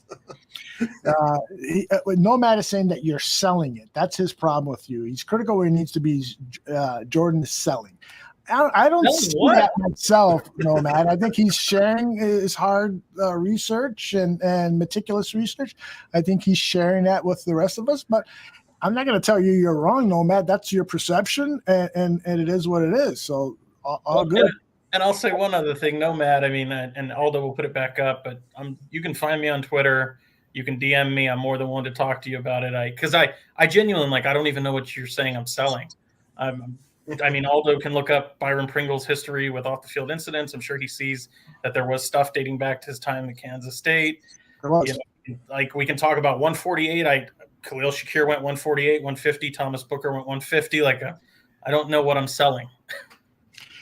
Pringle had off-the-field problems. He was arrested in August 2019 and faced 7 felony charges in an alleged spree that included accusations of car burglary, armed robbery, and firing a BB gun at pedestrians. Pringle admitted to firing a BB gun and was sentenced to 4 years of probation. So by my count, he's still under probation if this report from the Tampa Bay Times is correct. So he has had some issues, and it's something that we need to keep monitoring because like I said before, I'm going to take Ryan Poles' word about his character. But man, 7 felony charges he was charged with. That's why it's not like a total shock that he had an off the field issue. It's why he fell where he did in the draft. We're all for 8th chances here, Nomad. I know we're getting late in the night. I don't know how long you fellas want to go, but if I could just ask, and I'll save some of this for the Barfly Tailgate show. But with the schedule releasing, I'd love to hear kind of what your guys' thoughts are on the narrative that the Bears are going to be for sure guaranteed a lottery pick, one of those top 5 picks. Justin Fields is doomed. I mean, again, I won't go too deep into it. I won't spoil it, but I've got the Bears winning 9 games on the low end, and I don't think that. Yeah, I mean. And if you want to quickly go through the schedule, I've got them beating the Lions twice. And this isn't just, for the record, it's not just hot takes. They'll beat the Lions because they always beat the Lions. When you think about what Matt Eberflus did in Indy with a defense that hovers around top 10, steady Eddie defense with less talent, by the way. I understand DeForest Buckner's better than any defensive lineman we currently have in the middle of the line. Darius Leonard, but Roquan Smith's a hell of a linebacker as well. And then you consider the secondary of what Chicago has now, and I think it's better than anything Indianapolis ever put together. So there's reason to believe that the defense will look good. And then you consider what new offensive minds do in the game, whether that was Matt Nagy in 2018, and I understand we can put it on Vic Fangio and the defense. But then you consider what Philadelphia did this last year with Nick Sirianni as well. They were able to launch themselves into the playoffs because nobody could quite catch them on beat. And it came with them evolving and developing a running game that you weren't able to prepare for. And a lot of that comes with teams not understanding what Sirianni was bringing to the game until they have a full offseason to go, okay, let's really analyze and determine how they're running the ball, how they're passing, how do we shut down Jalen Hurts? And I think that you're going to see a lot of Luke Getsy getting that benefit. People didn't even really know, and I stand by this, that he was really going to run Shanahan's scheme-wide zone. He didn't call plays at Mississippi State with Joe Moorhead. He called a few plays in the preseason with the Packers. And the only way that I personally felt like, okay, that's been guaranteed is when Treston Ebner said, yep, I'm looking at the plays and we're running wide zone. I'm familiar with that. So sure, some of that's being substantiated now. But there's no real idea how much he's rolling the QB out, how much wide zone they're playing. I mean, I think that you're going to see a lot of run-heavy approaches and saying, okay, Justin, just like they do with Jimmy G up in San Francisco, I need you to make 7 throws a game. We're going to basically run the ball, keep the chains moving, and then I'm going to boot you out, and I need you to make a 13-yard dig hit. That's kind of what you're going to see. So, I mean, then you just consider what does the jump with Justin Fields look like? And I'm not ready to define how much of a jump that is, but when you consider what the defense should be, the jump that the offense should see just by having a competent play caller, why wouldn't they beat the Commanders or the Giants or the Texans? Or the Lions twice, who don't have a quarterback up to what we believe Justin Fields will be. Or the Vikings once. They'll lose to the Packers twice. And then you have some of these games where it's really going to be a battle of, is Zach Wilson that guy or is Justin Fields that guy? Who's going to really outduel it there? Is Mac Jones that guy or is Justin Fields that guy? And it's those are the games where when you hear me say 9, it's the Patriots, the Jets, the 49ers, and I think the Dolphins. Those are the ones that I see as kind of up in the air. But I tend to think, don't get me wrong, I understand Miami's the hot news and the Jets are the hot news with the draft and what Miami did in free agency. But if all they're going to do is have Tua with his noodle arm run mesh with Tyreek Hill and Jalen Waddle, I kind of question how they're going to keep up if Justin Fields is, boat racing them on offense. And I understand they have a good defense, but the reality is I tend to believe Brian Flores is really the guy being the Geppetto with that, puppet of a defense. And I don't think Nate Boyer is going to be able to call the right plays the way he did. And we'll see what happens with the Jets. But, I mean, that's why I don't see this team that's all of a sudden going to lose 12 games. They didn't do it with Nagy. Like, Nagy produced them to playoff appearances. And even last year, when everything was completely going downhill, they still won 6 games. Like, I find it hard to believe. Yeah, I personally feel like it's way too early to make predictions as to how many teams. Right now, I don't know who's playing left tackle. And if you're telling me that Braxton Jones is the best left tackle on this roster, and he may well be, and he may well deserve to be, that doesn't exactly fill me with confidence that the left tackle position is now solved. There's going to be growing pains there for this young man if he is going to be the left tackle. I don't know who the right guard is going to be. So there are all these unknowns with the Chicago Bears. So I'm going to withhold opinions on wins and losses until the roster is set. And I've always, not always, but for the last several years, I just want to make my predictions for the upcoming season that week before the season is over. Once the rosters are set, once I got a really good feeling as to what this team looks like, once I can digest how they played in the preseason, once I can digest how the other teams on the schedule are looking, that way I can make a more informed decision as to how they're going to play in 2022. Now, I do have hope for the team, and I do have, and Jordan, a lot of the things that you're saying, I totally agree with. But it's just, to me, a bit too early to go out on a limb and say 9 wins, 10 wins, 11 wins. Tooch, how do you think? Vegas has them at 6.5, Aldo. And they usually know pretty well. Over under 6.5. So, yeah. I mean, Vegas is, they're not often wrong. That's fair. I looked at a few. I think the Celtics and Bucks game last night was a 2-point spread. It was a 2-point game. Last night. How do they know ahead of time? I don't know. Yeah. But, and another thing, Jordan, about what you said is they beat the Lions twice last season. But I was at that Bears-Lions game at Soldier Field with Dan Aguirre, and that's a game the Lions blew. Much more than the Bears won that game. That was a game that the Lions blew with all of their absurd play calls in the red zone when they chose to go for it on 4th down as opposed to kicking a field goal. It was an atrocity, I think, for Lions fans, how poorly Dan Campbell coached that game. And the Bears played well in that game, but if they would have been playing any other well-coached team, they probably would have lost that game. And on Thanksgiving Day, wasn't the score like, yes, it was 16-14. And Andy Dalton threw for 317 yards, but he only had 1 touchdown pass. The Bears couldn't get the ground game going. David Montgomery rushed for under 3 yards. Khalil Herbert, 2.2 yards. And so there were a lot of problems with that team. And Andy Dalton was the quarterback, and I anticipate Justin Fields is going to have a much better season than Dalton had last season for the Bears. But that's speculation because he hasn't yet done it in the NFL.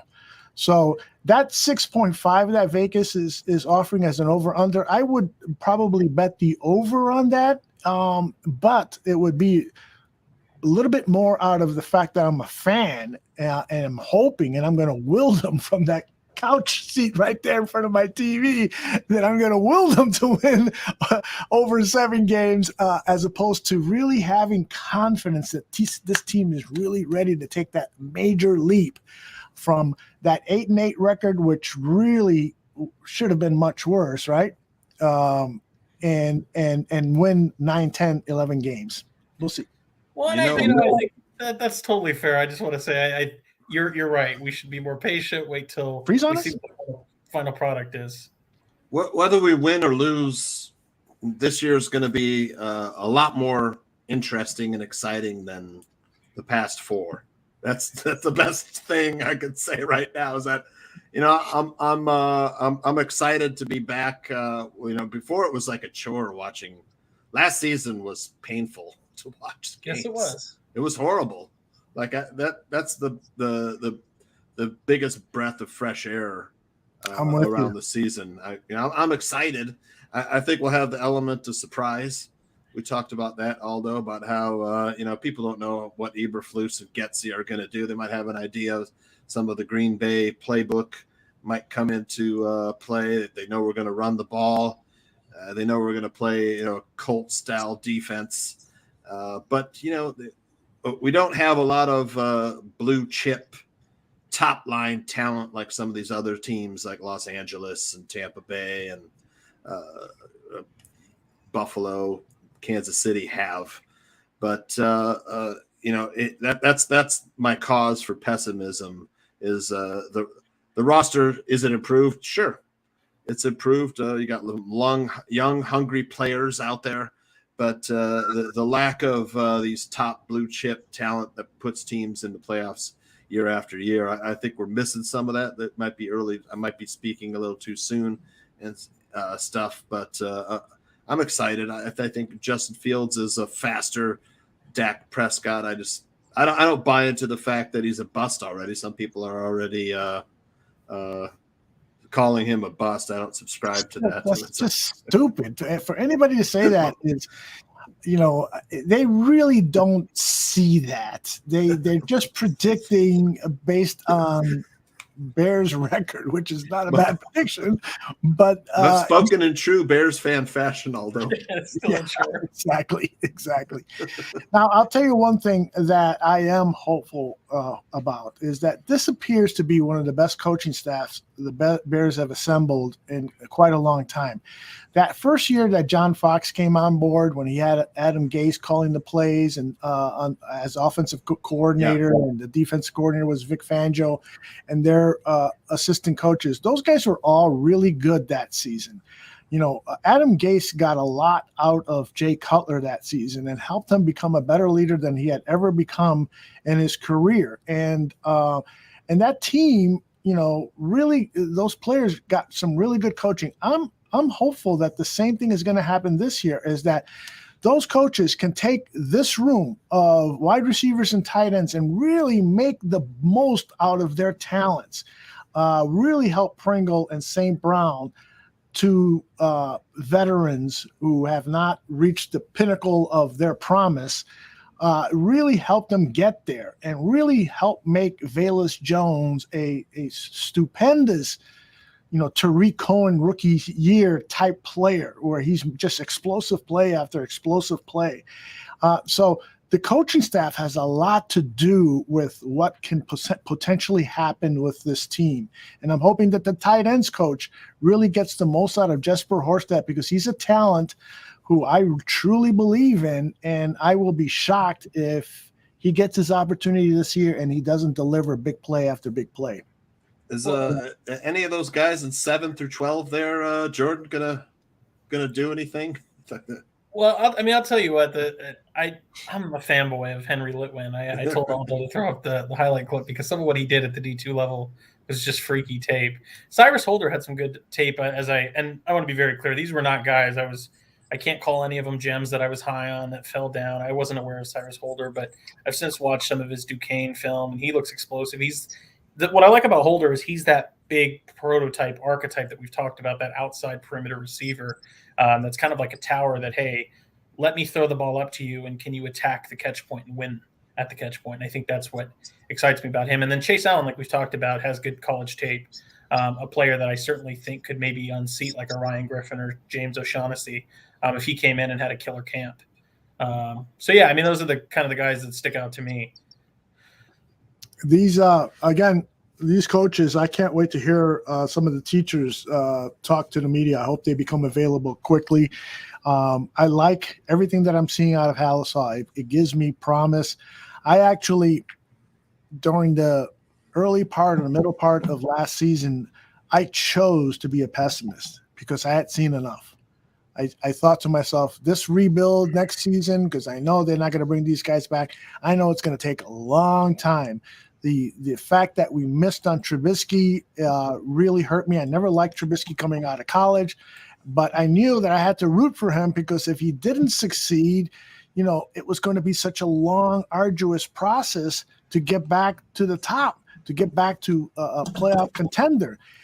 That's what happened. But now, after listening to these young players and listening to the coaching staff and listening to general manager and listening to the coordinators, I love the process. I love these individuals. And now today I hold hope.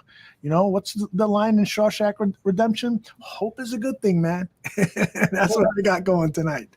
And I mean, I'm not blowing smoke, although I'm about to turn 30 here, so I'm not a spring chicken. But I mean, if you're an older fan, I tend to think that you should have hope. And I wasn't I got to be honest, I wasn't like some huge person rooting for Eberflus because it's just a rehash of history. But I try my best to work in certainties and looking back at history. And if there's one thing that I feel certain about with this team, this regime, this new era, is that it was very clear that George McCaskey and Ted Phillips were like, how do we just go back to the good days? Yeah. The days like we were somewhat reputable and people didn't give a shit. And it was Lovey. Okay, well, like, who's out there? And it was like, well, we'll go find Rod Marinelli's offshoot protege and we'll go hire Matt Eberflus. I know that they got polls first, and polls says that he specifically selected Eberflus. I don't care how they got there. It's just that you totally got the old regime when things were good, when they were consistently competitive. And it's for that reason why I think you hear me having such a positive outlook and tone towards the team, even in 2022, because I just tend to look at the situation and say there wasn't a time when Lovey's teams weren't at least competitive and scrappy and fighting. And it was literally every game that you were playing the Bears, pack a hard hat, pack a lunch, you're going to be in for it today. Yep. And I think that's what I'm hoping and praying for. Jordan, you don't like this guy? No, I don't. That fucking guy. What? Well, it's so funny. It's so funny. You were talking earlier about him. Like, we brought him in because we had to have offense. And that is the exact Matt Nagy thing. Yeah. Yep, we did the same thing. We had this old defensive guy in John Fox. Damn it. We had a defensive guy in Lovey. Yeah. Yeah. You know, even when the Bears were faced with someone telling them who the right coach was, they did the wrong thing. Mm-hmm. It's like they asked Rod Marinelli who they should hire, and he said Bruce Arians. Yeah. And they fucking did. It's like, nope, we're gonna hire fucking math professor. They had Chris Ballard in the building, and Chris is like, Chris Ballard in the building too. I want to get rid of Cutler. They brought in two weirdos. That's right. Phil Emery and Mark Trestman were two weirdos. Right. Yeah. You know, and it's unfortunate, you know, the narrative that the Chicago Bears don't spend money has been wrong. But in that case, when they told Ballard there's no way we're getting rid of Cutler, and it was obviously because of the money, they would have had to eat about $40 million or something like that. That was about the money. And they should have listened to Chris. They should have given him the job, and we would be much further, much closer to a Super Bowl than we are today. Sad but true. Robbie, tell us how you really feel. How can you go from Lovie Smith to that fucking loser? There you go, Robbie. And I got to tell you, you're not going to find a bigger Lovie Smith fan than me. But really? Even I have to admit, and I be honest here, I cried massive tears when Lovie Smith was fired because that is a guy that, I mean, during my formative years, I understood the Bears to be that competitive brand of football that you're not going to win every game, but at least I knew that it was going to be competitive. And the other team was scared to get off the bus going, holy shit, we got to play those guys. Mm-hmm. And that's the thing that, I mean, I can understand, as sad as I was, it's the Andy Reid in Philadelphia thing. Like, at a certain point, we've ran our course. We just can't get over the hump here. We've got to move on. And so I even understand in hindsight that it was probably the right move to move on from Lovey. But exactly as I think Ravi was saying, to move on to this Canadian Football League offensive genius, like it's just, and this is what I was saying earlier in the chat before I came on, is the Bears are run like a small-time business, even though they're a multi-billion-dollar franchise. John Buffon says it all the time on this network. He says they run the organization like it's a diner, like a family diner. And it gets them into a lot of trouble because they end up hiring their friends and trying to make sure everybody's pleased and happy. And unfortunately, the NFL is a cutthroat business, and it requires a lot of cold, hard, crude moves. Yeah. And the Bears haven't shown a propensity to do that over the years. We have to hope that they get the stadium built in Arlington Heights, and it's, this billion-dollar, complex with a casino and, 4-star restaurants and fan experience and a retractable dome, and then they sell the team because it's at its peak value. And I hear you. We get in a winning team of ownership that's committed to winning. Yeah. I hear you. I just have to tell you that makes me sad as a California native who travels to Chicago. I'm sure it'll be wonderful, and I know it's what's best for the team, but there is a beautiful thing about flying to Chicago and staying downtown and having all the entertainment there and being able to just walk to Soldier Field. And I don't feel like a visitor will get that same experience. You're absolutely right. And I get it. It's best for the home crowd, for the people. Could we throw in some hookers in Arlington Heights? I might be able to help you with that. But, Might make it a little bit better. It's it'll be fine. But yeah, it's just, no, Jordan, you're absolutely right. That the experience of attending a game in downtown Chicago, like I would imagine it is for any stadium, baseball, football, whatever, that houses its stadium. Aldo said we're gonna have hookers. We're gonna have hookers. Any stadium that is surrounded by the skyscrapers, and so you get that experience of the city and the stadium. It's tremendous. Unfortunately, the Chicago Park District has not upheld their end of the bargain. They have treated Soldier Field as a stepchild. They really have not partnered well with the Chicago Bears organization and said, hey, we've got an idea to make it easier to get in and out of the stadium. Hey, we got an idea of increasing concession sales for you guys. Hey, we've got an idea.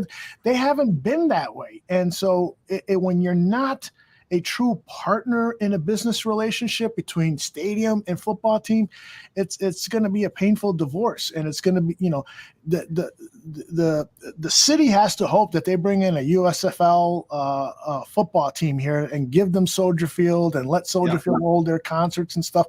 It'll still be great from that standpoint. And if the stadium is in Arlington Heights, the drive from downtown Chicago or from O'Hare Airport to the stadium is going to be much faster for you. And there's going to be some really nice hotels and gambling available if you're into that, and good restaurants in the Arlington Heights area and surrounding suburbs. It'll still have some appeal, but it won't be quite like being in downtown Chicago. Well, I'll tell you, if we host a Super Bowl or a NCAA championship, you'll forget about all that, man, because it's the Super Bowl in Chicago. I've been waiting to hear that.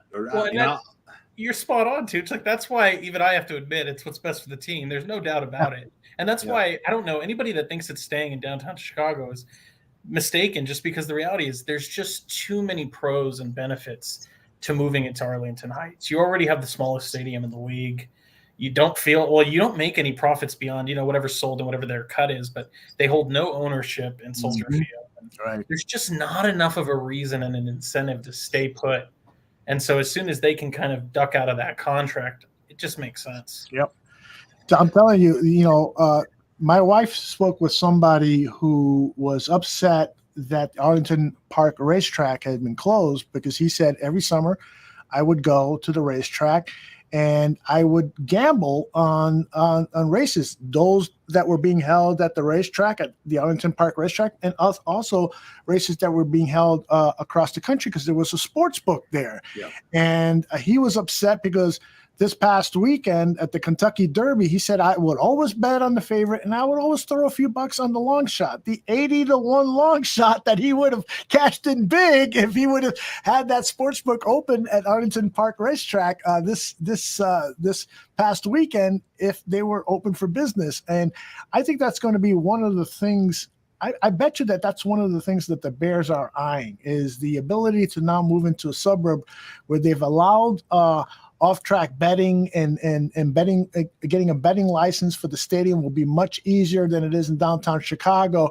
And that's, betting is where the game is. We're going to be watching football games in the near future where the stats on betting are going to eclipse the stats on rushing yards and passing stats and all the other normal stats we would watch during a football game. It's going to be more on, okay, what's bet on this play here. Point to bet, we'll get you whatever. So it's to me, because I'm an old traditionalist in some respects, that makes me a little sad is that there's going to be too much of an onus on the betting aspects of the game. But that's where the game is going. That's where the money is at, and you can't blame business people for following that the path of money. Yeah, Mo is asking, didn't they threaten to move to Indianapolis before the Gary Bears? That long ago that happened. Yeah, the Gary Bears. Yeah, that's right. They've threatened many times, but I think this time they're serious. I think that was a big reason why you saw Virginia McCaskey at some of these unbelievable stadiums, like in Los Angeles for Game 1, and some of the other ones that they visited was because they were trying to convince Virginia McCaskey, who has always been, I want to stay in Chicago, I want to stay in downtown. That's what my dad wanted, but they were trying to convince her this is the right move. This is for your grandchildren. This is to keep them wealthy, and they probably got the okay from her, which is why they're pursuing this. Well, and Mayor Lori Lightfoot is clearly, I'm not in her brain, but I think she's clearly blowing smoke, doing whatever. There isn't a brain up there. Yeah, like tried to keep the heat off of her back. Like, no, we'll make it work. We'll figure it out. It's like, no. If I was Mayor Lightfoot, I would be planning for a USFL team and other revenue sources than the Chicago Bears. If you were Mayor Lightfoot, you'd return to your home planet and leave us all better off. Oh, that's mean. All right, guys, it is time for us to pull the plug. I'd like to go around the table and have each of you plug what you're doing, where people can find you, where they can interact with you. That's the most important thing, is because the bar room is, of course, about interaction. And so, Jordan, we'll start with you, brother. Absolutely. Well, you can find me full-time now as a regular on Barroom Network, hopping in between different shows, but primarily staying steady on the Barfly Tailgate show Sunday mornings, 7 a.m. in the off-season West Coast time, Best Coast time, and then ultimately moving back to 6 in the morning during the season, kind of as a pregame show. And then you can find me on Twitter, Jordan T. Silvera, posting different cut-ups of film and different takes with opinions and substantiation. I promise if you're hearing me have an opinion, I have a reason for it. And yeah, just kind of hanging out with different Bears communities and fans. And I am an open book. If you have any questions, want to talk Bears or anything alike in football, just hit me up. Thanks. Love him or hate him, Jordan Silveria. He's a part of the bar room, and his role is going to expand as much as he wants to do here at the bar room. I'm going to give him the license to do it because I really enjoy your work, Jordan. Thanks very much. Thank you, Aldo. Speaking of somebody who I enjoy very much, Tooch, tell us what you're up to, brother. Getting my ass kicked for the Lori Lightfoot jokes. Come on. What the heck? That was below the alien belt. Sorry, I should have said aliens are about to land on that massive forehead. No, I'm kidding. Come on. All right. I have been, you can find me on Twitter I'm over here, at John Santucci VIP, where I give away a free play every day, which unfortunately lost today because the Dallas Mavericks owned the first half, but the Phoenix Suns won the whole game. Oh, really? Oh, so, wow. Yeah, it was an ass kicking on either side by the home teams because, I think both teams finished around in the 80s. The visitors finished in the 80s. So the Mavericks lost 80-110 in Phoenix, and the Sixers lost 85-120 in Miami. Home team's back on track, and these are game 5s. And I had full game. I played first quarter, first half, full game for Phoenix, and first quarter for Miami, because that was 7-0 first quarter against Philadelphia, the Heat. That hit. They won first quarter 31-19. Dallas owned the first half, though, and then they only scored 34 points in the second half. So Phoenix ended up covering 6.5 points on that. But I've been doing a weekend pass, all my picks for $25. For the past 3 weekends, I'm 65, 41, and 5. Ooh, nice. So 24 games over 500.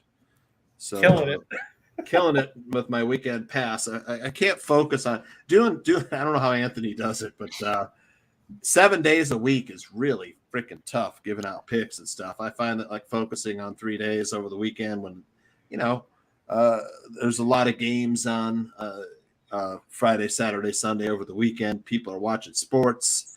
It's just it's a little easier to focus on 3 days. Nomad. I gotta agree with Nomad. Nomad, he is salty tonight, man. I gotta tell you, one day, Tooch, you will pull me in, but I am about as risk averse as you'll find. And the idea of betting money on sports scares the shit out of me. But one day, I know we can tell that the picture of you in the suit and your avatar. It's like you look very risk averse. Yeah, I am. I don't know. I live in California where everything is overpriced, and I don't make a ton of money working for a nonprofit, so I tend to try to live as modestly as I can. Yeah, I hear you, man. Right. All right, Tooch. Again, that's at John Santucci VIP. Anything else you want to add, Tooch? I did see The Man Who Fell to Earth episode 3, and that was the best episode so far. Rob Delaney character is awesome. Yes. So, but yeah, if you like science fiction, head over to Showtime and watch The Man Who Fell to Earth. Episode 3 dropped on Sunday, and it is fantastic. Yeah, it was great. If you've seen it and have not seen if you've seen the first 2 episodes and you thought, I don't know if I should watch episode 3 and then decide, because in my mind, and Tooch's agreeing, outstanding episode. My wife and I were floored by it. Really good acting and good storylines. Yep. All right, everybody. Tomorrow's programming looks like this at 2 p.m. Central. We've got Bar Down Hockey Talk. The guys are going to talk about everything that's happening in the NHL playoffs. And tonight, the NHL draft lottery was held, and the Chicago Blackhawks did not get one of the top 2 slots, which means they won't have a first-round draft pick in this upcoming season. So the guys will talk about that and look a little bit towards the 2023 season, because there's a player coming out in the 2023 season that if the Blackhawks can get their hands on, everything turns rosy. So they'll be talking about that. And again, all the other NHL playoff action. And then we didn't get a lottery pick, or the Blackhawks? No, because they traded it last year for Seth Jones to the Columbus Blue Jackets. It was protected for the first 2 picks, and when they did the lottery, and all of a sudden it came out number 6, that belonged to Columbus. So that's sad but true. Damn, and the Blackhawks were not that good this season. That is right. We were not. Vinny will tell you, right? That's right. So our broadcast day starts there and ends with Science Fiction at 9 p.m. And there's a show in between, which I'm drawing a complete memory fart. I don't remember what the show is in between, but I'll be there behind the scenes. Trust me. We have 3 shows tomorrow, and then the NFL schedule release show on Thursday. So that's our programming for now. Chris Gonzalez says dirty. Thanks, Gonzo, for dropping in, and for all of us here at the bar room, for Jordan, for Tooch, and of course for Dan Aguirre. This has been Bare Your Soul, Bare Their Souls, and we will see you next week. Take care, everybody. Good night.